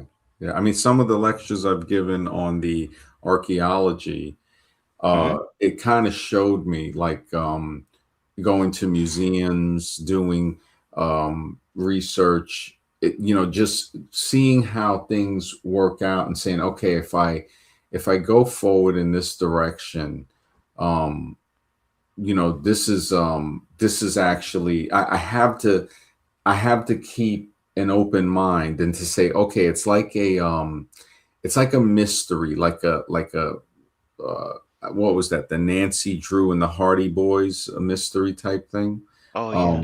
to where it's like, or like some type of, you're saying to yourself, like, I don't know where this is going to lead, like a detective case, and sometimes it leads to something that is so like it's so unexplainable to say, wait a minute, in the genetic codes it's showing these things, and these are clear indicators that some type of genetic engineering was done, and just in the structure itself. And even when you look at like inanimate, what would be called inanimate life as well, you look at it, it's like there's living, like soil, what somebody might think is soil. If you look real deep into sand and all that, you start to see, wow, this is like crushed up, shells or stone, and different types of grades of sand and soil and stuff like that. I mean, the environment and stuff, it becomes amazing when you see the physical environment like that. Now, the physicists and stuff might go a little bit further. They might go into, oh, well, then it goes into the molecular structure and the atoms and stuff like that. Right. Okay, great. With the microscope. But now the other part is to go back and say, okay, the microscope, in theory, they're saying this. So now you're telling me when I'm swizzling this grains of sand in between my fingers, that the atoms, it's not really touching, like there's some type of thing and all of that.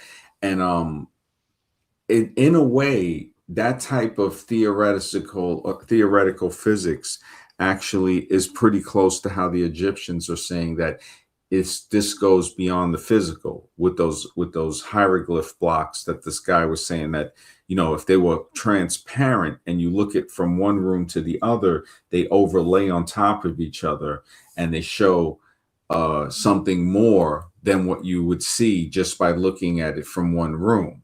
So uh, that's where you say, okay, yeah, so if something was left in code, and now where would the other part of the knowledge be to tell a person that this is where you would find this code, or it's coded into the walls, of this temple, which should last for a long time.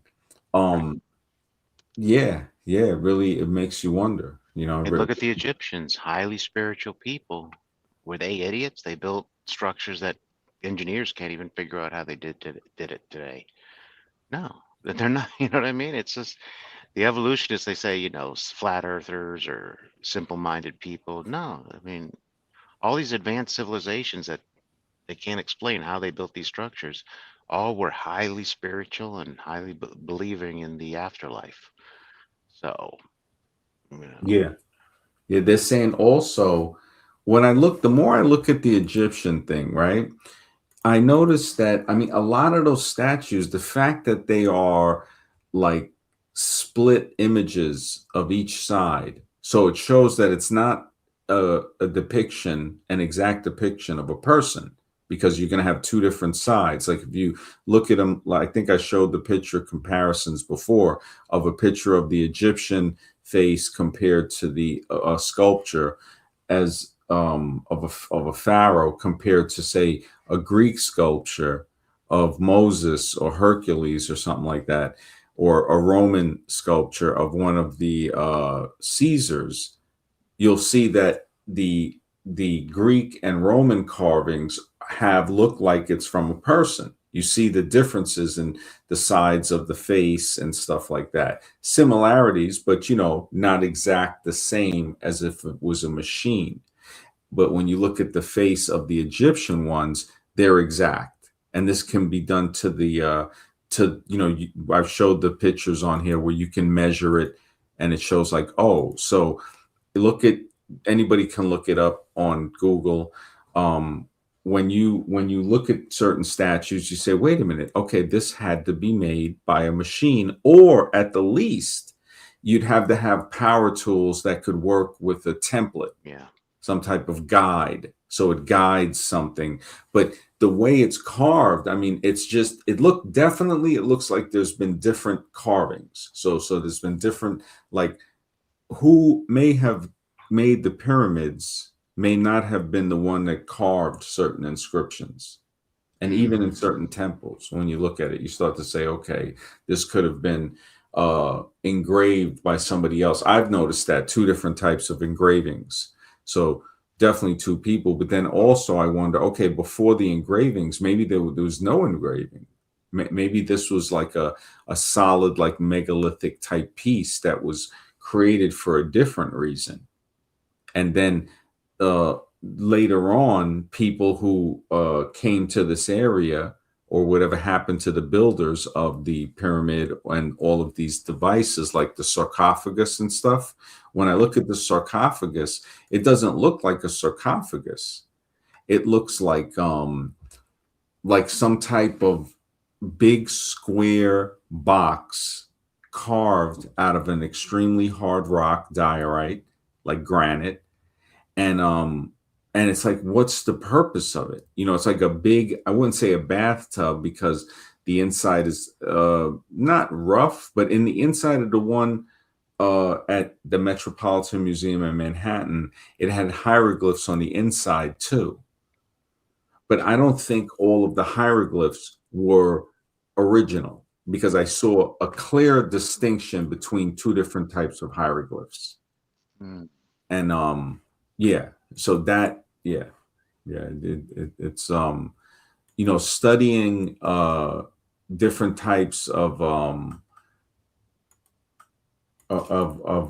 archaeology, just the little bits of anomalies, right? It started to show me that, okay, the fact that they don't want any questions, that raises the red flag. You know what I'm saying? Yes. If somebody was open to questions, it wouldn't be a big thing, but I think it would allow people to finally figure out that what they're saying isn't true. Well, why is the pyramid in the back of the dollar bill? It's like these groups had some knowledge that the masses don't have. That's kept secret. Some, what do they call it? Esoteric teachings. That's just not given to the rest of the public, but it's known by a few. I mean, they put it there for a reason. There's obvious, because where's the correlation between the United States and America and the Egyptian pyramid? You know what I'm saying? Hmm. There is a correlation. I don't know what it is, but there's definitely something there that is only known by a select few. Yeah, that's true. Yeah, I'm looking for the picture of I thought I had it, of the two hieroglyphs that shows the difference, to say, okay. And then also, not just to mention the hieroglyphs, but other stuff too. So there's like what type of hieroglyphs, like hieroglyphs like many people have seen, of what looks to be like light bulbs and uh spaceships and stuff like that, to say, wow, that looks like a flying vehicle or something. And yeah, so that type of stuff, like when you look at that, and I guess education, really, because it's sort of like education is the key. Well, and Education also is the Mayan definitely. temples too, because there's a correlation there between that and the Egyptian pyramids. It had to be the same builders Hmm. because the similarities are ridiculous. Yeah. Uh, yeah, that's one thing I'm definitely looking forward to eventually going to Mexico and see some of those Um, Yeah. those ancient pyramids also there, but they're pyramids also not exactly the same, but the art, I mean, the architecture is pinpoint accuracy, you know. You find it all over the world. So maybe it's not tied to a culture, it's tied to something else. Yeah. If you go there, please be sure to take pictures. Those pyramids are, I hear they're very amazing. The Hmm. the I think it's the Mayan or the Aztec. I'm not sure, I think but it's the which Mayans. one? Well, the ones I Maya? was going to look at Cozumel. Whenever I do a next trip, last time I went to another place near Sancho's, but because the when you go on a cruise, it's like an all-day thing. You just get the time to because they have to drive you out there. It's pretty far, I guess, over an Mhm. hour to Yeah. get to those Mayan temples. But uh, yeah, I mean, they're all over the world. They're all over the world, even in Asia. You see the Angkor Wat. I mean, it's everywhere. So it's yeah. I mean, I yeah, I'm more inclined to believe it wasn't tied to a particular culture of people. The way it's just so spread out and the Yeah, I think it accuracy was, and yeah, many yeah, different types. Yeah, yeah, I see what you're saying. Yeah. yeah, had to be something else. I mean, look at Easter Island. Why did they build those statues there on a remote island for crying out loud? You know what I mean? Hmm. Yeah. Red Blair says pyramid equals Christmas tree. The small triangle that floats on top equals the North Star. Wow. Pyramid, yeah, because pyramid equals the North. Yeah, I was wondering about, wow, the Christmas I'll be tree. in and out, MD. I just got Yeah, to take yeah, care of yeah, something. sure, Yeah. sure. Yeah, that's deep, man. This is definitely, yeah, yeah. The pyramid, the ancient stuff is just if we find out where we more about where life comes from and how civilization, stuff like that, that's what I think it starts to show people that clearly one thing is that what they're telling us isn't true. So like losing the illusion, even though it's not saying that we believed in that, but they cast that illusion over many people. So to understand the mindset of not enemies, but of other people that have just fallen under that illusion, the illusion of believing what the religion of the state, which is sometimes looked at as evolution, and the political government is part of its religious doctrine as well. You have the signing of certain papers, just like again the religious doctrine and the figures, the book. The book is there, and it's a real it's a system of mental control that is hidden.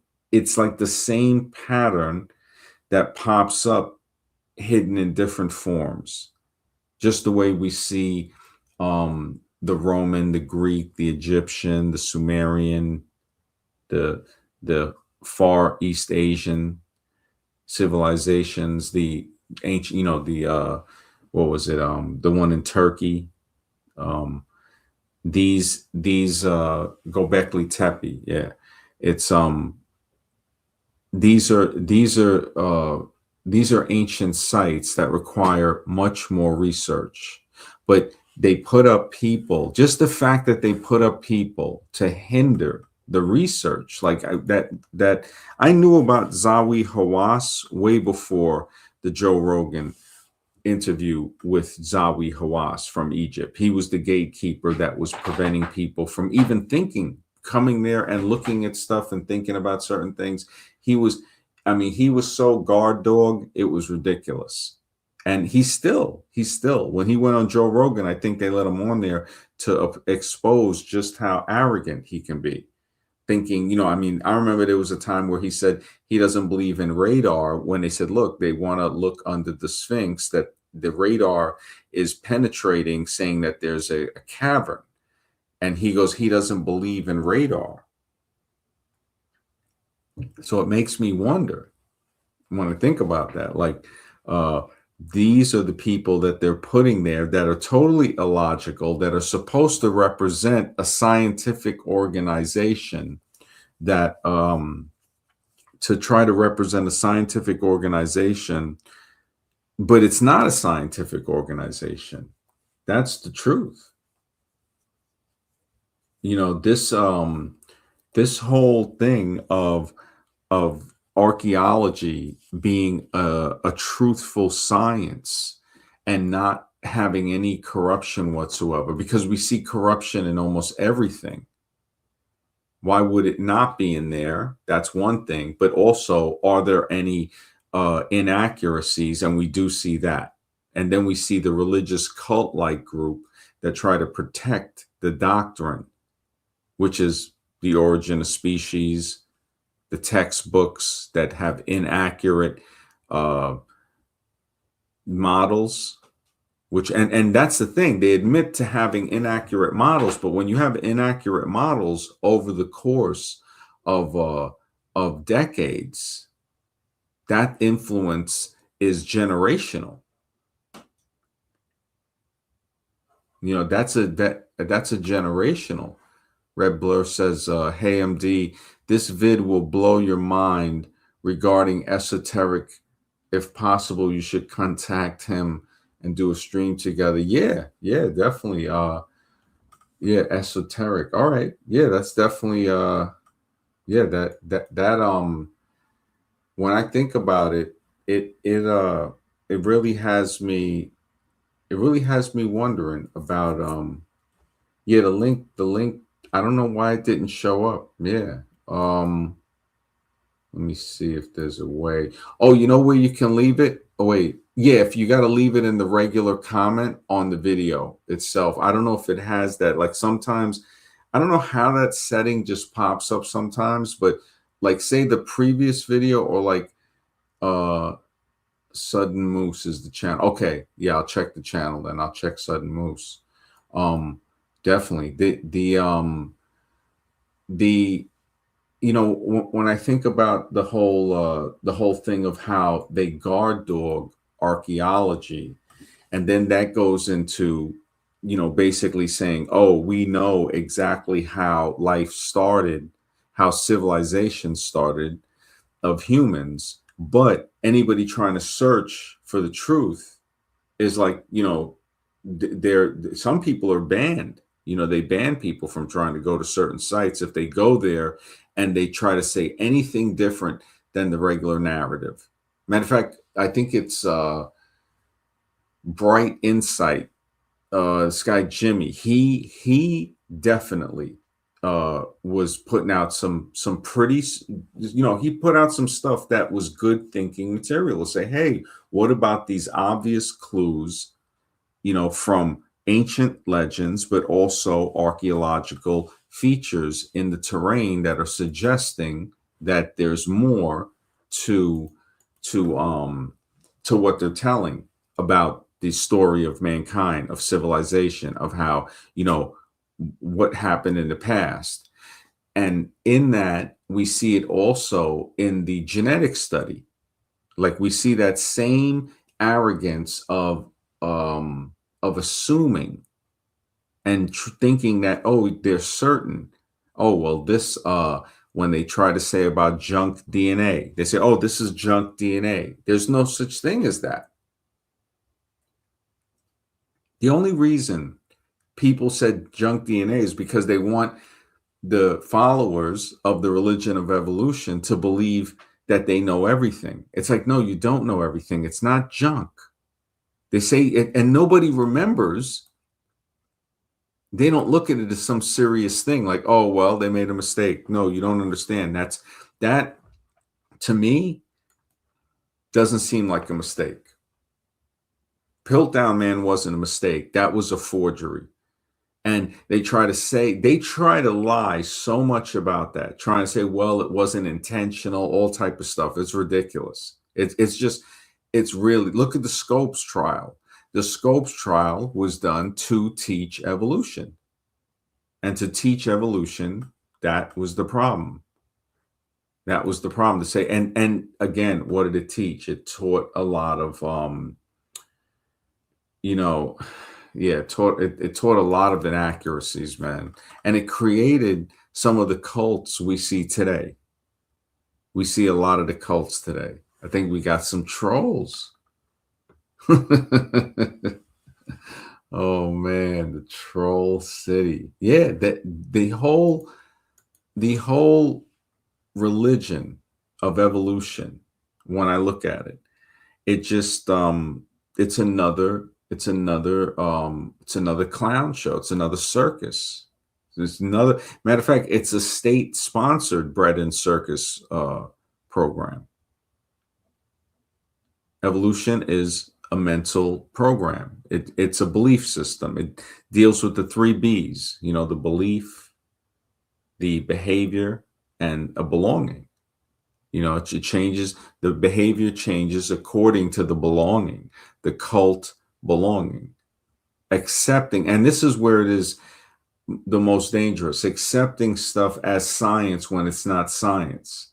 So just like the saying, what's worse than being ignorant of something, because if you don't know about something, you can learn about it. If you ignore something, you can choose not to ignore it. So now you're saying, okay, you know what? I'm going to address the situation. I was ignoring that before. Or if I just didn't know about it, to say, holy smokes, I was unaware about it, really. So now I'm aware about it because I paid attention. So these are showing how we can change certain things. Wow.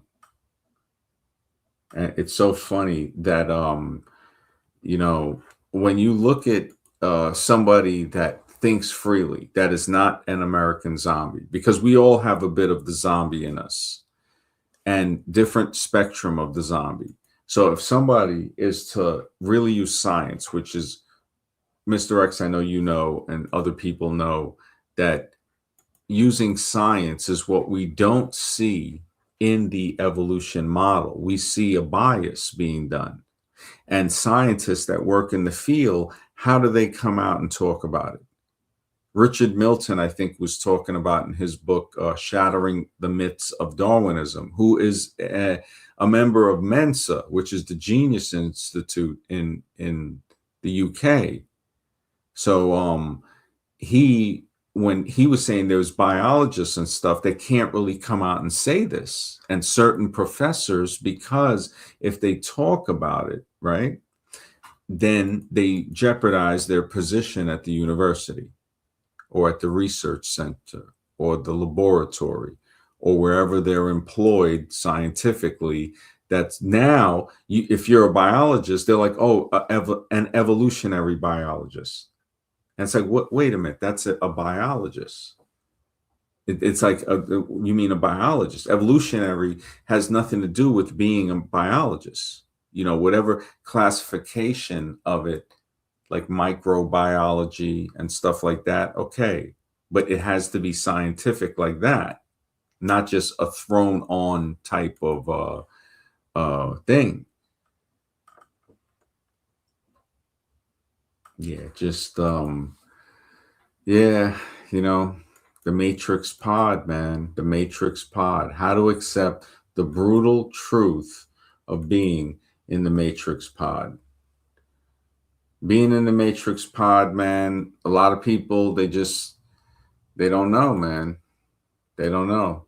It's like the Matrix, the movie, was possibly one of the deeper movies that definitely up there. I think this is Jake. What's up, bro? MD, how's it going? Mr. X, how you doing?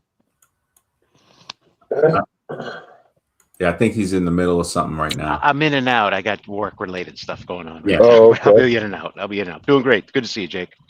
Good to see you. And this is on this one, it's how to escape the pod. Is that the title of this one? No, how to accept the brutal truth. So Even better.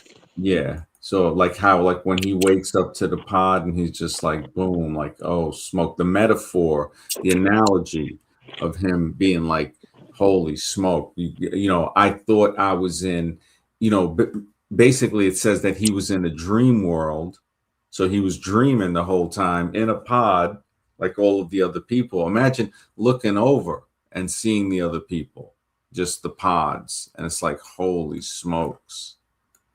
Well, that's how I feel every day, man. These NPCs, man, that you run into every day, just zombies going about their life, don't even think about anything. And how do I say the brutal truth, man? I mean, some people, they wake up and then they want to pretend to go back to sleep. You know what I'm saying? Like, it's not happening. This isn't real. This isn't real. Yeah. How do you get people to accept the brutal truth, man? That's a good question, man. Because I think some people, only a very small percentage of people want to even accept the brutal truth. Most people just would rather live in a state of ignorance and bliss. And I really think most people don't even want to accept the truth. Yeah, it's very hard to accept the truth. I mean, to go forward, I was telling Mr. X that I'm looking for other people that would go purely scientifically, saying, okay, look, we know that evolution is basically a religion based on a belief system, and it's hard for people that have been trained in that, and their paycheck depends on on supporting it without questioning it. Because if you go really deep and you say, well, wait a second, if just mathematically somebody could say, okay, what is the mathematical probability? Because they can do that with certain things like gambling and stuff like that. You have like card games and stuff. If you use computers, high level computers, you can say, oh yeah, this can be figured out down to a degree of this much, or even totally solved. Now, that being said, it's showing us that, okay, so in life, we can say, okay, these amino acids that make up certain proteins or certain cells and things like that, what is the chances, what is the probability? The same formulas to find out, just like when you gamble, it's a probability in some things, in some games, the luck of the draw. So it's saying, what is the probability of these chemical elements forming together by chance, probability, and surviving long enough to join with other ones to do that? Now, that any little type of thing that you add on exponentially increases the amount of time. So if you say, okay, 10 amino acids, 20 amino acids, like one of the high end proteins, right? That I think it has chains of amino acids, I think, that are in the tens of thousands. I got to look it up again. It's been a while. That they, as far as I don't know if it's called telomeres or something like that. It's something about like showing like the complexity of amino acids and proteins and a makeup to say, okay, this contains a massive amount. But if you put in the probability law to say, okay, what's the probability of it for, say, 20 amino acids? It goes into the trillions. So you start to say, okay, now it tries to bring in chemical infinities, the chemicals that are affinite to each other, to have an affinity to, I guess, be drawn together, because they're always making stuff up. See, that's the thing. Anything that goes against the pseudoscientific theory of religion, basically, of evolution, they come back zombified, like zombies, trying to just they don't want to look at the science, because it's almost, I had to realize that, wow, it's like a person who believes in a religion, it is almost impossible. And I'm not trying to get anybody who believes in their religion not to believe in their religion. But I know that if somebody else were to try that, it would be almost impossible. It's very hard to get people who are religious. Now, some who are not really religious, it's not that hard to get that person to convert to religion. Like, I've seen that. If they just seem like they say, oh, all right, they want to believe, they just, okay, fine, great. But to convert somebody into not believing unless they've been abused or something like that. Unless they've been abused. So yeah. So yeah. I didn't know, Jake, if Yeah, I'm back to. yeah. MD, like you said, you always say evolution is religion. I remember that guy. It was about these fish. They put them in a cave where there was no light. Eventually, their eye muscles atrophied, and then they couldn't see anymore. And then I just asked him a simple question. I said, "Hey, man, so did they start introducing those fish back into the wild, and did their eye muscles get stronger to the point where they could see again?" This guy came in so confident and so strong, and he thought that proved that evolution exists because these fish over generations, eventually their eye muscles were weak and they couldn't see. And I said, all right, well, did they try to strengthen the eye muscles after that? And he was like dumbfounded. Like no one ever in any of his classes, any of his religious teachings during the cult of evolution ever even thought about trying to strengthen the eye muscles again. And they just felt that automatically approved. I'm like, dude, I'm not a scientist. I'm not nothing. I'm just like, I just asked a basic question, and he was dumbfounded. And all of a sudden, he starts going off track. And then like you always say, Andy, he's unicycling. He's like, I'm Yeah. like, bro, this zealous, zealous overconfidence is the same kind of. That's the first time I ever ran into it because I don't like debate people like you do. I know you go way further into this. I just couldn't believe it. It's like kind of like what you said when you ask people about religion and you ask them certain things, and ones who are not able to think outside the box, it's just like whatever my preacher says, that must be 100% true. You ask them a question, and they're kind of dumb. Like, dude, where did this like overzealous, overconfidence come from? You know what I mean? It didn't come from trying to, the water theory, try to poke holes in it and does it float or does it sink? It didn't come from that. It didn't come from critical thought. It just came from purely believing. And man, it's one of the things you got to accept about religion, evolution, which I agree with you, MD, is a religion because that same type of, overzealous confidence came out of this guy who thought because he had this piece of paper that says bachelor's degree, as a doctorate degree, whatever, stupid degree that they gave him for just believing whatever the teacher said, believing whatever the book said. Don't use critical thought. It blew my mind. Like that guy did not want to accept the brutal truth.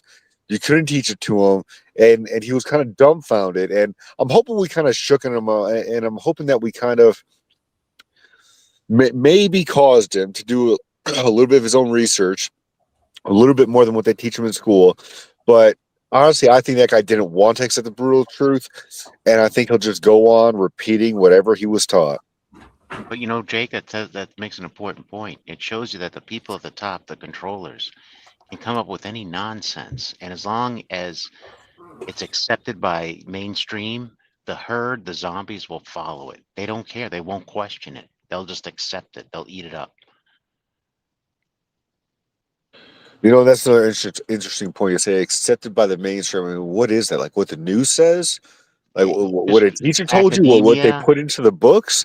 Like what anything. is mainstream? I don't even understand what mainstream is. Honestly, it's like when they got the news reporters, and they're Government, all anything. repeating that same line, and then they Yeah. zoom out, and it's like 50 channels all reported the same exact thing, like 50 different hmm reporters, and it's like everyone so it's like this very small group, right? Just think about it. It's like 50 people said the same line, but how many did they broadcast to? Millions. And Right. just this small group of people broadcast the message, and so now that's mainstream, whatever that message is. Like to me that doesn't even make sense. It's crazy that you're able to control a population with such a small number of people. Yeah, but they're doing it, and we see it. I mean, they can come up with any nonsense theory they want to, and the people will eat it up because they want to be a part of the herd. They want to be a part of the crowd. The main, whatever the main. When I say mainstream, I mean government, academia, public school system, anything. Whatever Yeah. they say is true. Yeah, I mean, I get what you're saying. I just don't even understand how it becomes mainstream. Like I think about the news, I'm like, Mhm. bro, who's watching the news still, man? Like I haven't watched news for over a decade. It's like, man, I was working on this on someone's house over the weekend. I think it was it Friday or Saturday?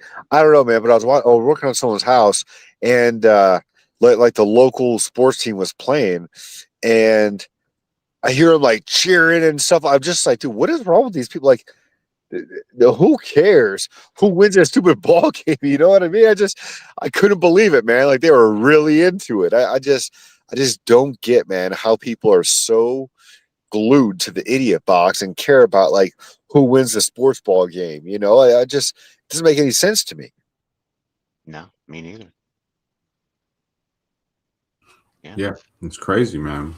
It's like that's the sports zombie. And then to make it more potent, you add in gambling. Mm. Gambling, that makes it like even, that now you're adding in another vice, greed. So you're adding in the greed, and now that opens up doors to other things, which people will Man, say don't exist. Yeah. gambling to me, man, is not just about greed. It's about greed with laziness. I think you're combining two vices into one. You want to basically do nothing and gain money from it. You know what I mean? Like Yeah. people want to work hard and make money. Like, all right, man, I kind of get it, man. You want some security or whatever. I think life, work-life balance is important and having other areas of your life, but it adds in a special type of just laziness. When you're gambling, you're just hoping that you doing nothing is going to somehow allow you to get money. Well, I'll admit I'm a gambling zombie. I mean, I gamble here and there, but I do it within reason, and I treat it as entertainment. I don't. It's not a financial success plan. I don't look at that, But I do. Yeah.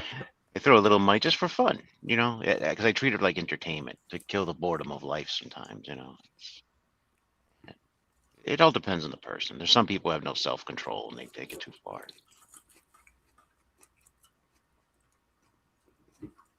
Yeah.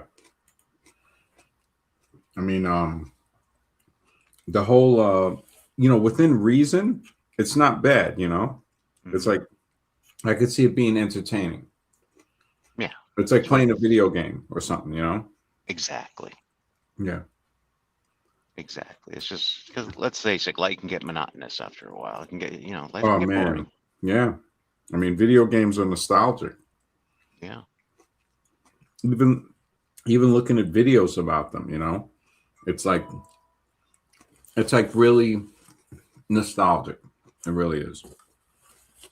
Man, I think Americans live like such a nice, comfortable life where I think like need a little excitement. I need a little just boring. Like just imagine back in the day, man. Like it was a struggle to keep wood on the fire, to keep food on the table, to keep clothes together without being all torn and tatted up. Everything from working and struggling all day, just like we're in such an easy, comfortable time period in life right now. It's where it's like, yeah, you know what?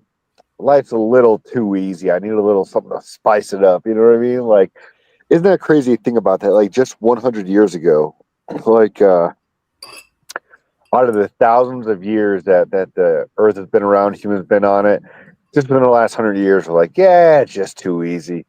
I need to spice up my life a little bit. I just, I don't think we're supposed to live this way.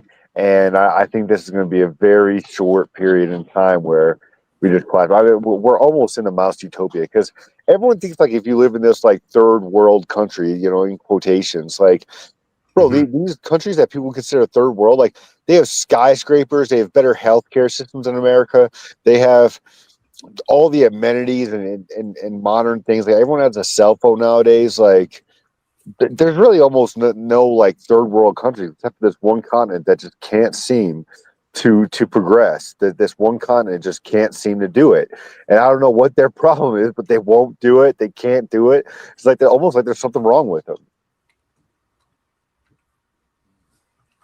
Yeah. Yeah, definitely. Yeah, that we got Mega Mike. Oh, MAGA Mike's back, huh? Yeah, he's back. He said Google what, Mike? Mega Mike. Good to see you, man. Mega Mike. Oh snap. That's hilarious, I don't man. remember seen Mega before. Oh no, yeah, he was Something here else the other happened. day. Yeah, I Like a think like newcomer. one or two times. Yeah. No, I know the other day, but I'm talking about maybe a few months ago or something. Oh yeah, no, he's like new, like recent, as far as I can remember. Yeah, Maga Mike. Yo, Yeah, what's up, dude? Your Lord and Savior, Donald J. Trump, man. How's he yeah, doing, man? Like, great Trump. man, I love what you said, MD. Last time I was listening back to it today, and you said you get on your knees and you serve another man. That's very interesting, man. All good religions teach to not do that. Like they teach that God is a not a human.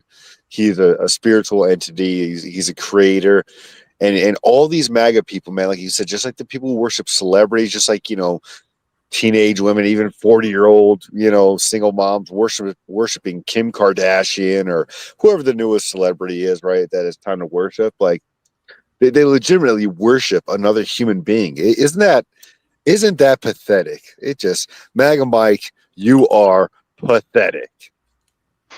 No. Well, Mike is cool, man. He's been around, I mean, it's like we're Yeah, dude, it's cool. You get on your knees and yeah, drink some white stuff, he's some got thick, slimy white stuff down your throat, man. It's no, cool. wait, It's you cool. gotta, Jake, you gotta come on, man. You gotta stay within the guidelines. Yeah, we gotta be careful. I didn't what? I didn't say anything bad. I didn't. Yeah, but still, Mike is Mike is still under the spell of Trump, and that's cool, because Mike might be aware to other stuff that we might have in common to say, okay, we know that there's different levels of waking up, just like we have the different parts of the zombie spectrum to show like Mike is a politics zombie, so he's in the politics part, the seventh category, which will have Democrat, Republican, communist, social.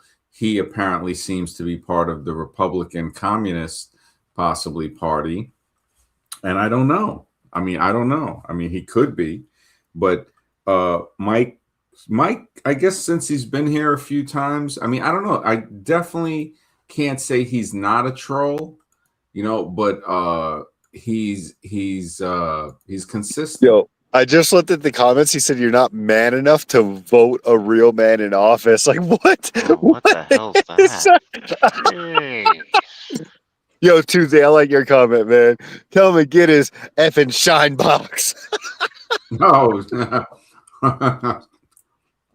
Oh What wow! kind of man talks about another real man? And then how does that one? proving you're a real man by voting, dude? This guy's a clown, man. Every day he wakes up and ties his clown shoes on tight, puts on his clown wig, and goes out the world. Man. I don't know. As a guy, I'd never say another guy's a real man, but I just wouldn't be thinking that way. You know what it is, Sparks, and we see it clearly. If we look at it as far as behavior, like scientifically, how it sparks a certain behavior in people, like the evolution zombies popped up and were like, oh, prove it. I can't prove what somebody believes in is wrong. They have to choose whether to believe that or not. So they are so delusional because then they'll go to the thing saying, well, what are you talking about? It's not a belief, it's science. So they don't even know. Like they are so convinced to defend the beginning part of, oh, they're in denial that they even in belief of something. So it's like to get through to somebody like that, you think about it like, holy smokes, how far deep are they into Fantasy Island? Because you're trying to talk with them and you say, wait a second, this person is out to lunch, is on autopilot. And that's the problem with having conversations with the average American zombie. Bro, Maga Mike's in the comments. He's like, "I've been deployed to war. Well, you enjoy the freedoms." I was listening back to that stream, MD. I know you told him that me and you were both vets, and so him claiming to be a vet is like not impressive to us because we are too. And there goes Maga Mike again. He's got short-term memory loss. Just yesterday, he told him we're both vets. But let me tell you, Maga Mike, I'm a veteran, in the Marines, deployed to Afghanistan. I don't care what you did. Anything about you being a vet is not going to impress me, man. And just because you deployed does not mean you're not a zombie. Because I served with plenty of zombies, and you're one of them, man. You're just part of that crowd. Like, yeah, Trump's gonna really change it, Yo, bro. you know what? I Yo, love. these, I timestamped what you said, MP. yo, You're these, just part of the right wing of the asylum, and you make fun of the left wing. Are you an idiot or an imbecile? I'm a proud imbecile, and that guy, he's a dumb idiot. That's yo, Mega Mike right there. these trolls are hilarious.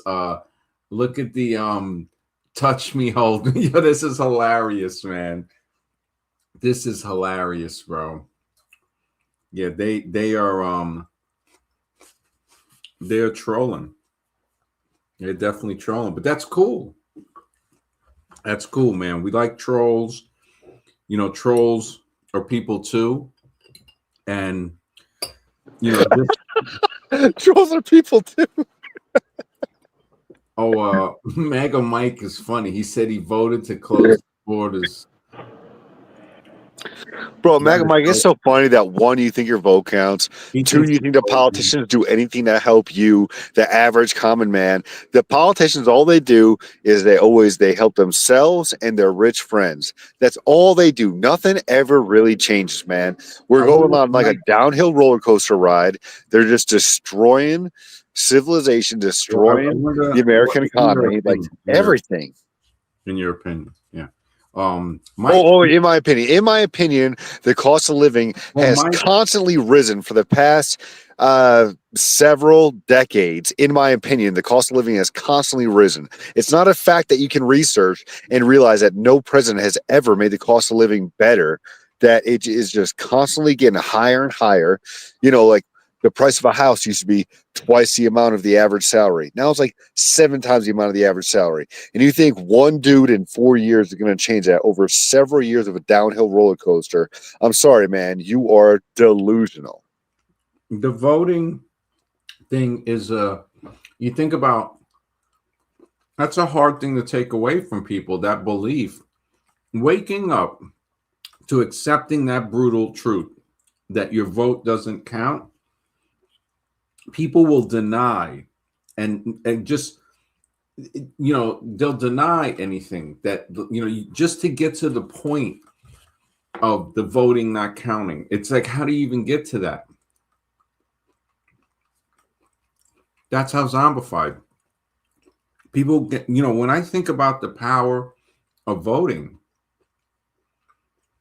the power of getting a person to vote and believing that that vote is putting this person in that position for their benefit, that is such a high level of psychological control, because all we see, somebody will say, what do you mean? The proof is in the results. All we see, we have seen immense type of scandal stuff. Anybody can look up in the news political scandals. Isn't there one going on in Minnesota? They'll try to say it's mainly Somalian, but it's also, I think, some government officials are accused. Yeah, why are they doing? You think they're doing that? You think they're throwing around money and not getting kickbacks? Look at the short dude over in the Russian part of the world, and look at his net worth from before the war started to after it started. Now, all you gotta do is, like, type in Google, do a little bit of research. Just because the news didn't tell you or social media didn't tell you, you can do your own research and look at how much his net worth skyrocketed. Do you really think this guy thinks it's bad that the war is going on? Do you think it's bad, that he feels bad about it, or do you think he's like, yes, scammed him again? I mean, the fact that they try to keep stuff in perpetual war, it does make me wonder, like, are they getting some type of spiritual energy from people getting offed all the time? Thank you. Yeah, it makes you wonder. It really, because we can see the dollars in their bank account, but what we can't see is the spiritual warfare going on, which is definitely happening. There's evil entities sucking the life out of people and getting some type of energy from it. I completely agree with you, MD. Yeah, something is going on there. I mean, the evolution In zombie. some people's opinions, they would say that, Mhm. war is more than just a physical war; it's a spiritual warfare, and there is some type of I don't want to say this term has been abused now at this point, but 4D chess, there is some type of fourth dimension spiritual thing when there's a transfer of the life force energy, and when people are getting off, like, why is there constantly a war going? Well, what are we fighting over? Fighting over what? It doesn't even make sense. It just, man, all that makes sense, man. The only thing that matters for the average person is the average salary compared to the average price of things, average price of a house, average price of a car. And when you look at those stats, it's constantly gotten worse and worse. No matter who's in office, it always gets worse, gradually gets worse and worse every single time. So they did go into the, and it's something I was thinking about. Voting is almost worse than playing the lottery. You got a better chance of winning the lottery than you do of any politician making the cost of living better for the average American, because it constantly gets worse. It's like, at least if you buy a lottery ticket, you got what, a 1 in a billion chance or something like that, something ridiculous. And people still buy a lottery ticket thinking it's going to be them. It's like, I you forgot have a better chance to win the lottery. There's a name they call the lottery, like the poor tax or the something tax or something. That's it. I don't know. I've always looked at people like they're dumb, Yeah, it's some type of like tax that you don't even know is tax whenever you play it. Because it's like gambling. It's a gambling tax that you're right. It's crazy.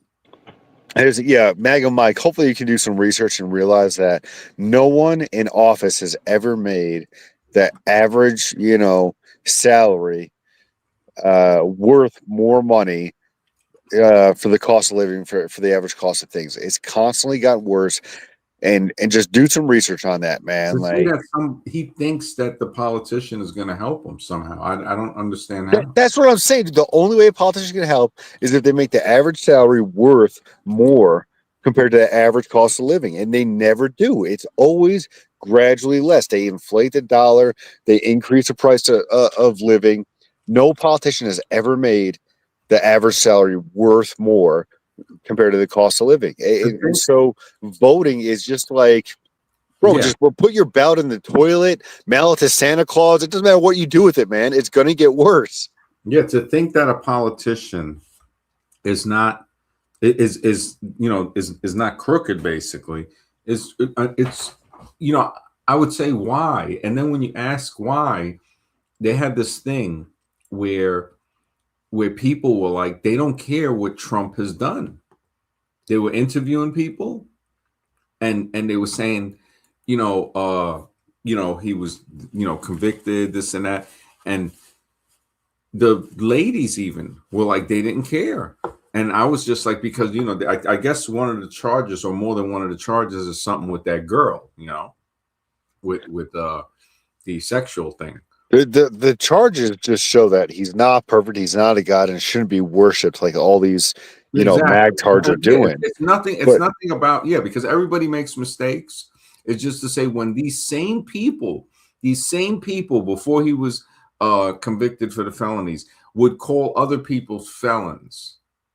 It's a good point. And now all of a sudden you see, so you see the double standard right there, because there's nothing. It's like, hey, now maybe they'll see. And you know what? I don't even know if they see still, because to say like, okay, you see, regardless if this guy is well, they said he's convicted of them, so he's guilty of them according to the state. Even though he served no time, no penalty, no fine, and that shows you again right there. But I'm not trying to get MAGA Mike to believe that, because I know that that his when you believe when you believe that, one, your vote gets that person into office, and two, that the system works fair without corruption on high levels, I mean, what can you really tell a person?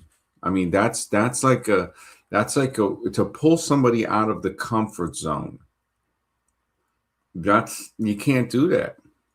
You can't do that, man. People, especially people that are that are that are political and religious, and it's nothing against those people. This is just the behavior.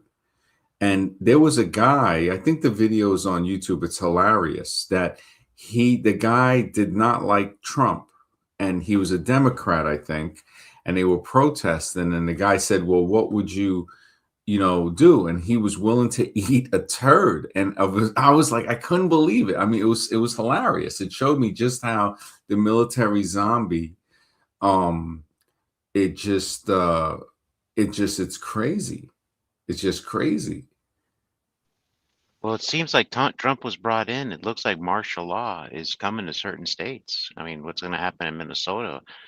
We got to watch because he's prepping the National Guard to go in there right now. It's crazy. And I can't believe I think MAGA Mike is under a spell. Yeah. Yeah, the MAGA, you're right. Good to see you, Alexis. Yeah, he definitely unsavable. Unsavable, man. It just gets to a point to where zombies get unsavable. It just and that's something that we see that. I mean, I see that a lot. And it's the person's good nature, but sometimes you realize you're like, yeah, you can't save most of the zombies. MAGA Mike, even though he might be, you know, a cool person or whatever, but he's kind of, it's not him, it's the behavior. So it's like the behavior of being, kind of like, like a zombie movie, infected by some type of zombie thing, which makes him believe anything Trump does is good, and that Trump is actually making those decisions, because that's another level of zombie. It's like the president, there has to be something behind the scene. There have to be. It's not what we see controlling everything. Like to say, oh, the president is, going, whatever. There's always a whole group of stuff that's going on, but this stuff that's going on it's like a high level of sitcom, like a situational comedy. Like it's a show. It's when just typing in pictures of the president, like just type in the president's name, and like Google pops up with all these images. It right there is hilarious. It looks like a clown show. It looks like political cabinet. And all of these pictures and videos of people signing papers. Signing papers, that's the ritual.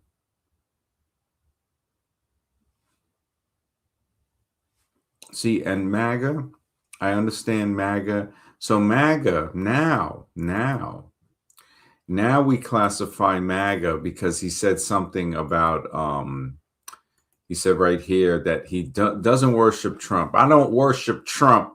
I only worship Jesus Christ, our Lord.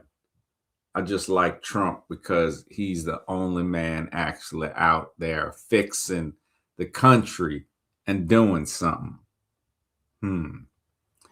So, therefore, the last two parts of the zombie spectrum, the main category that we see on the screen, is politics and religion.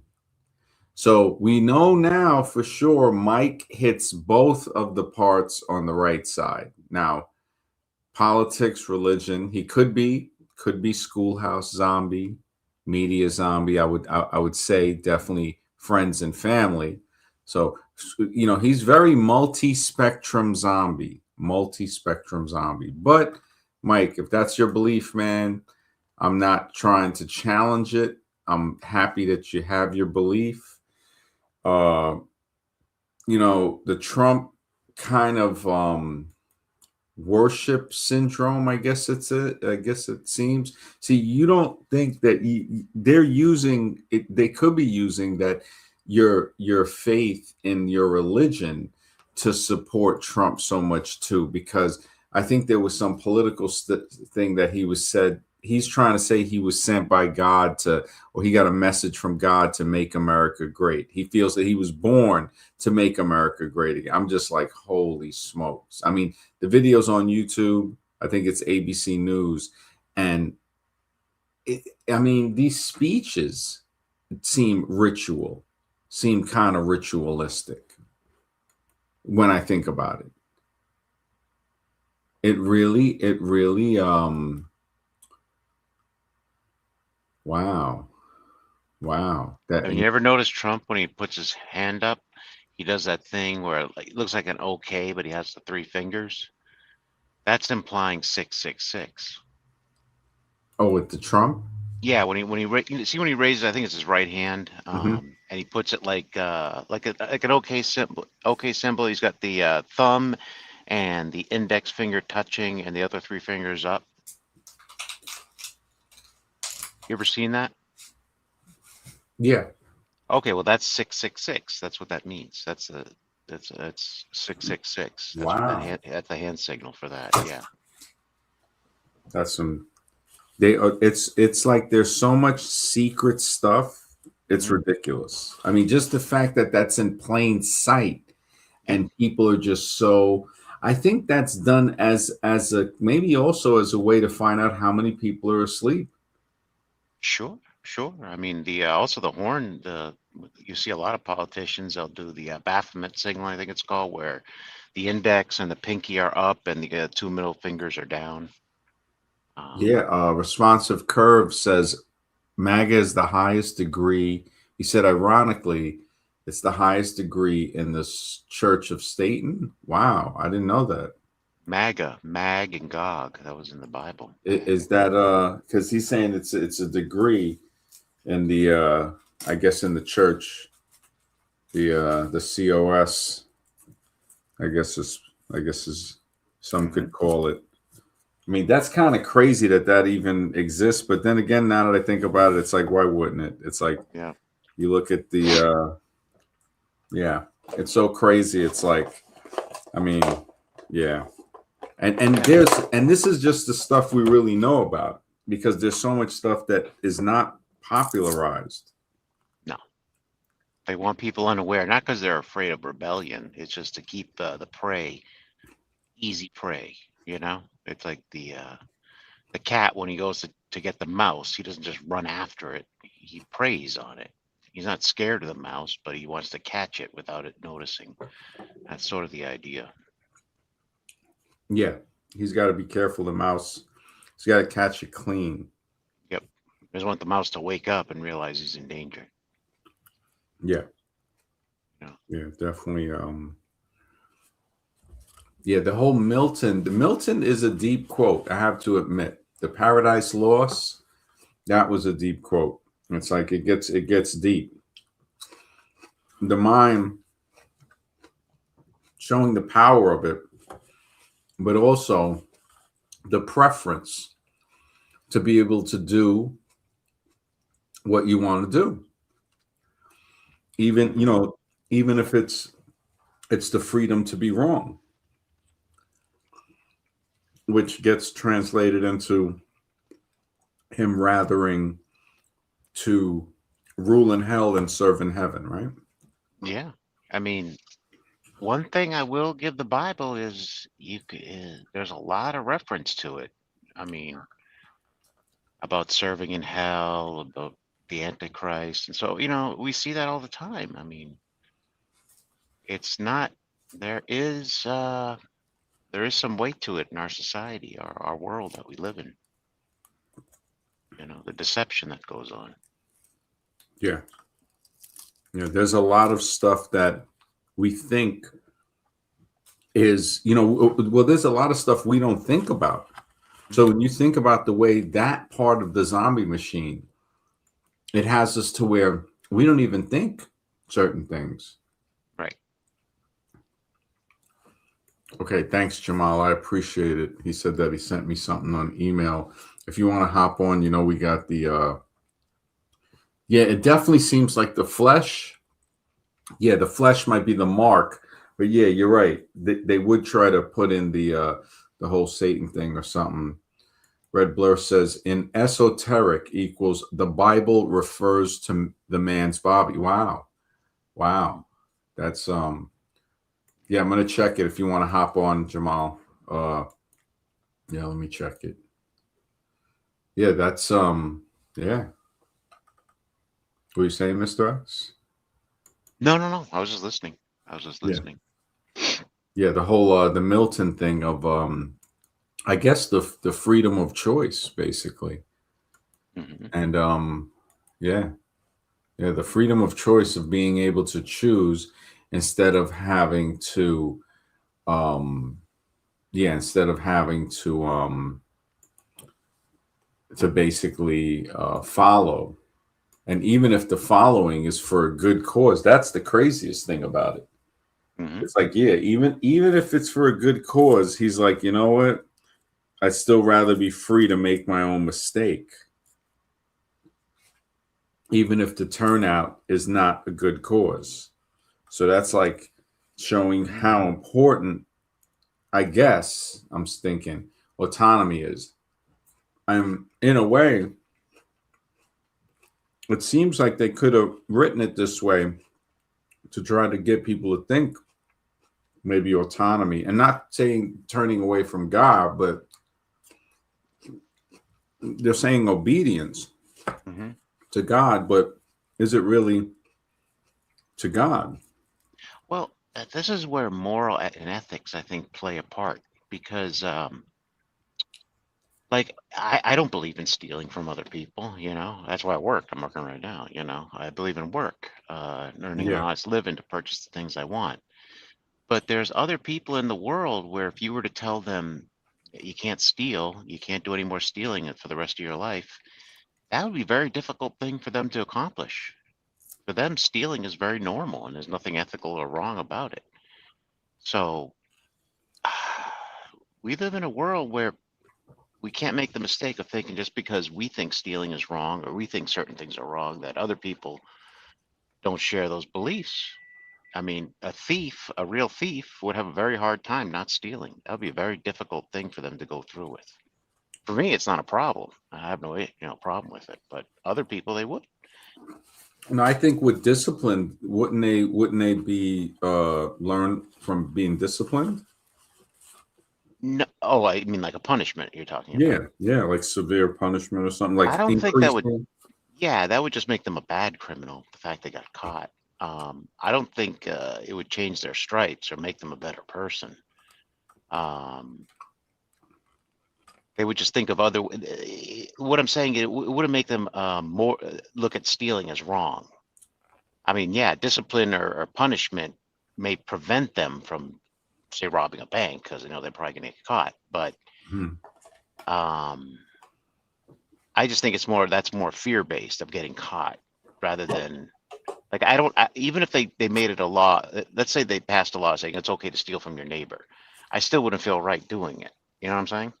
Yeah, It wouldn't be but you'd based on that. also, yeah, I know what you're saying, but like, what about the people that would do it? It's like, so you're saying like, how would we prevent that? But not prevent it. It's just they share different moral beliefs than we do. Like what Yeah, we would find easy to avoid, they would have a difficult time. but steal. All right, say it's food that you have for your children, Sure. and they steal that.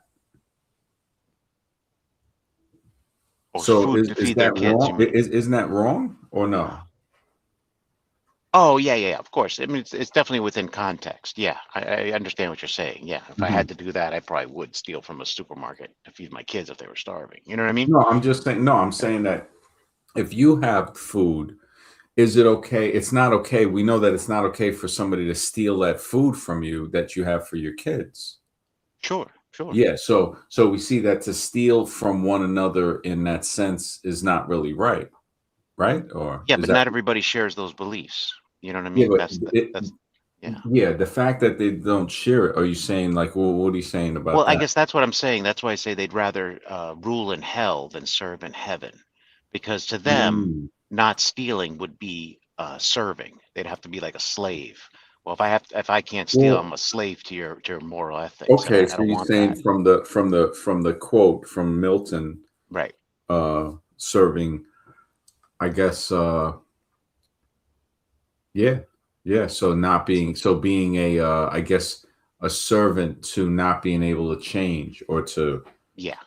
discipline yourself enough. Yeah, it's like, why should I have to work hard an honest job when I could just take from my neighbor when he's asleep? I could go into his place and rob him. Why should I do that? It's like I'm a slave to this job when I shouldn't be. I should be able to just take what I want, Mm, and some people, yeah. that's a reality, because Yeah. Yeah. otherwise we wouldn't have these prisons all over the place. We wouldn't have these laws put in place. We have criminals Yeah. that we live Yeah. amongst. We have really Yeah. bad people we live around, Hmm. and they don't share our same ethics. For me, that's easy. For me, not stealing from somebody else, that's easy. I can do that, no Yeah. problem at Yeah. all.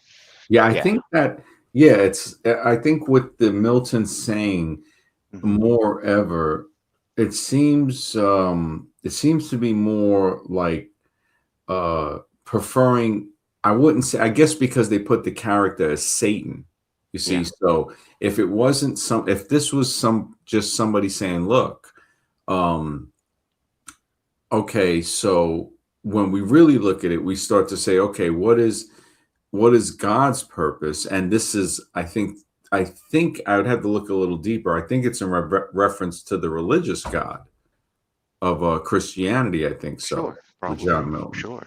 So that would show that, okay, so now when you look into that, there's some brutal stuff up in there. So Yeah, of because saying, God. okay, is this really the creator figure, or is this something that, Hmm.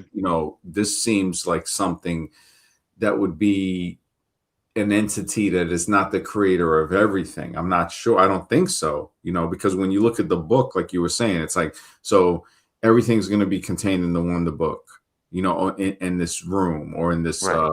in a building, so it's like, yeah, the creator of everything is really going to be, it's like, come on, common sense. It starts to really wake you up. It's kind of like when you said that, it kind of reminds me, there's a saying from, like, I think Geronimo or something, where they asked him about, like, fighting in the war, and he said, yeah, he said the God, the gods, the great spirit doesn't care about the wars of man. So, like, just seeing how mature of a person, of an outlook that is, really, because Hmm.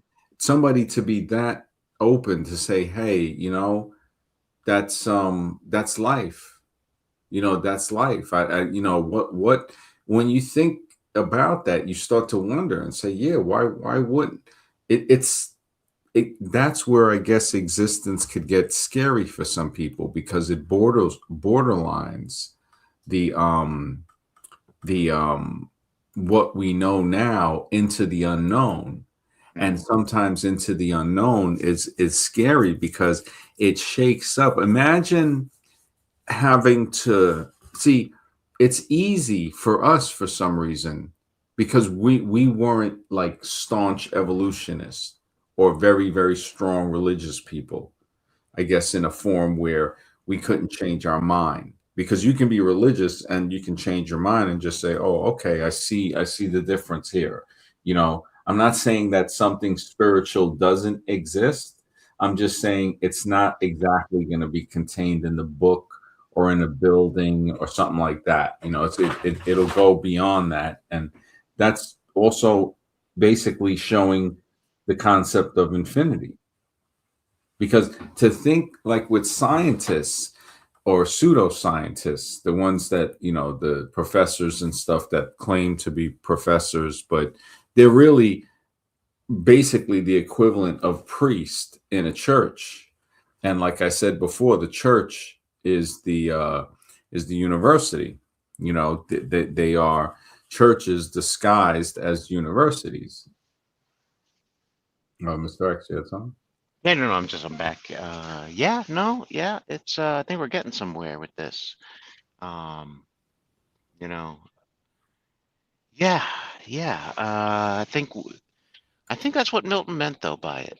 I think it's just how you perceive ethics. I think certain people would view, like, say, the Ten Commandments and the Mhm. rules that were in place, they would view that as oppression. So You're that um he's saying that the devil or Satan is saying in that to steal and stuff. Is that what you're saying? Yeah, like Okay. thou shalt not steal. Well, that's a big problem for a lot of people who live on this earth right now. Mhm. That's a big problem. Or how about like, yeah, that's one of the 10 commandments, right? Right. All right. How about applying, would it apply to thou shalt not worship no other God before me? Is that the first commandment? I think. I'd have to review it myself. Yeah, yeah, I think, and I used to always find that funny that, Hmm.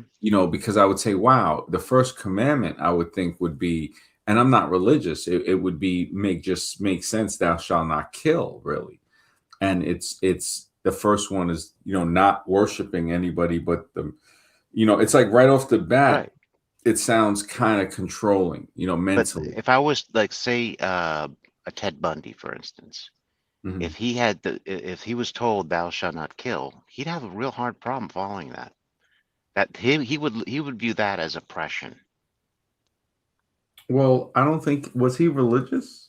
I No, don't no, think no, he wasn't religious. I'm not saying that. I'm just saying if Ted Bundy was told that, okay, look, if you want to be in this world, you can't kill, he'd Mhm. have a hard time with that.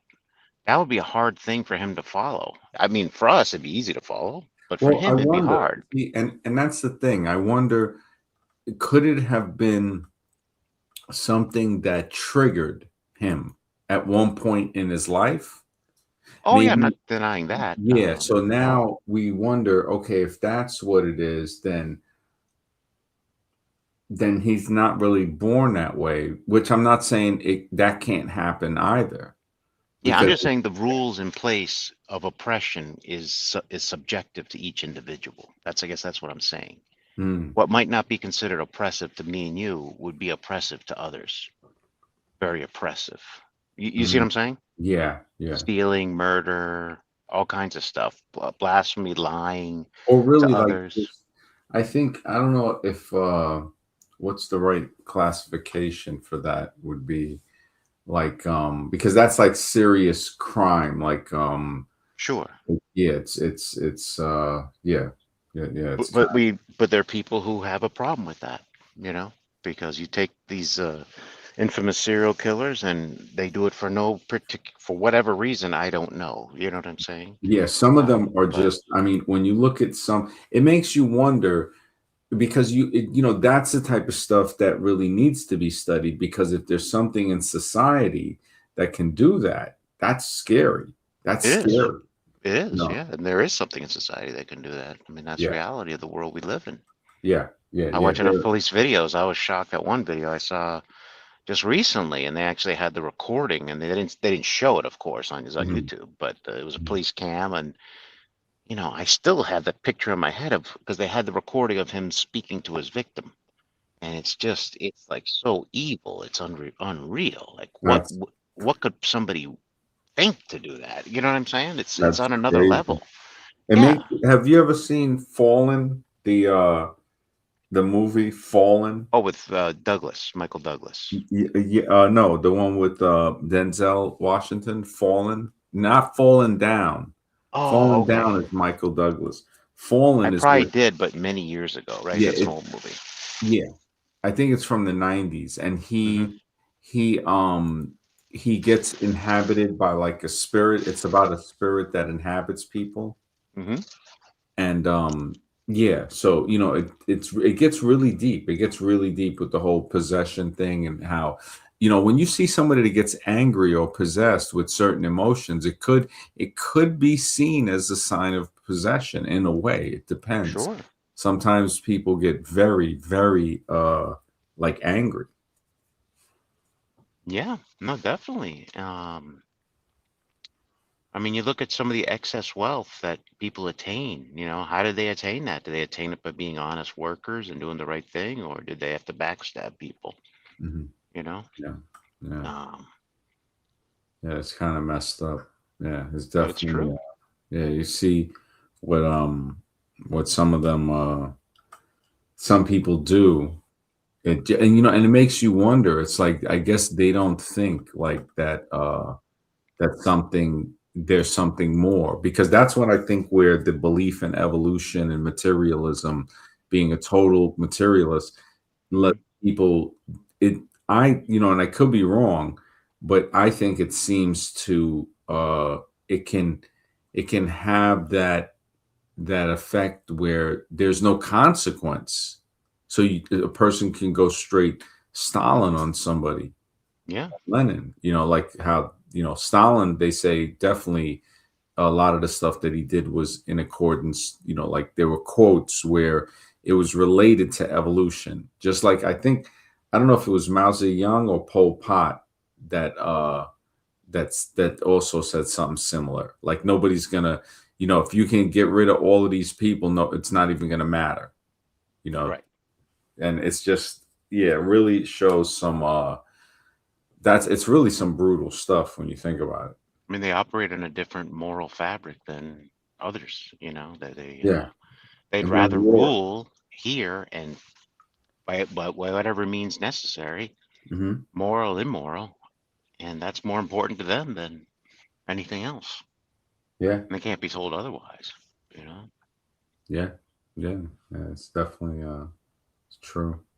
Yeah, it's that yeah, when I think about the whole mental game, how power is a mental psychological thing. Like Robert Greene talks about that. And it really, when you look at it, you start to see like, wow, they have people believing, and it's all about belief. That's Hmm. the the whole, I mean, this thing is like it's really a mind trip, because you think to yourself, the people that empower, yeah, there's some people in society you could look at them and say, yeah, this person could not like do a better job, I mean, we would think, than the people that are in office.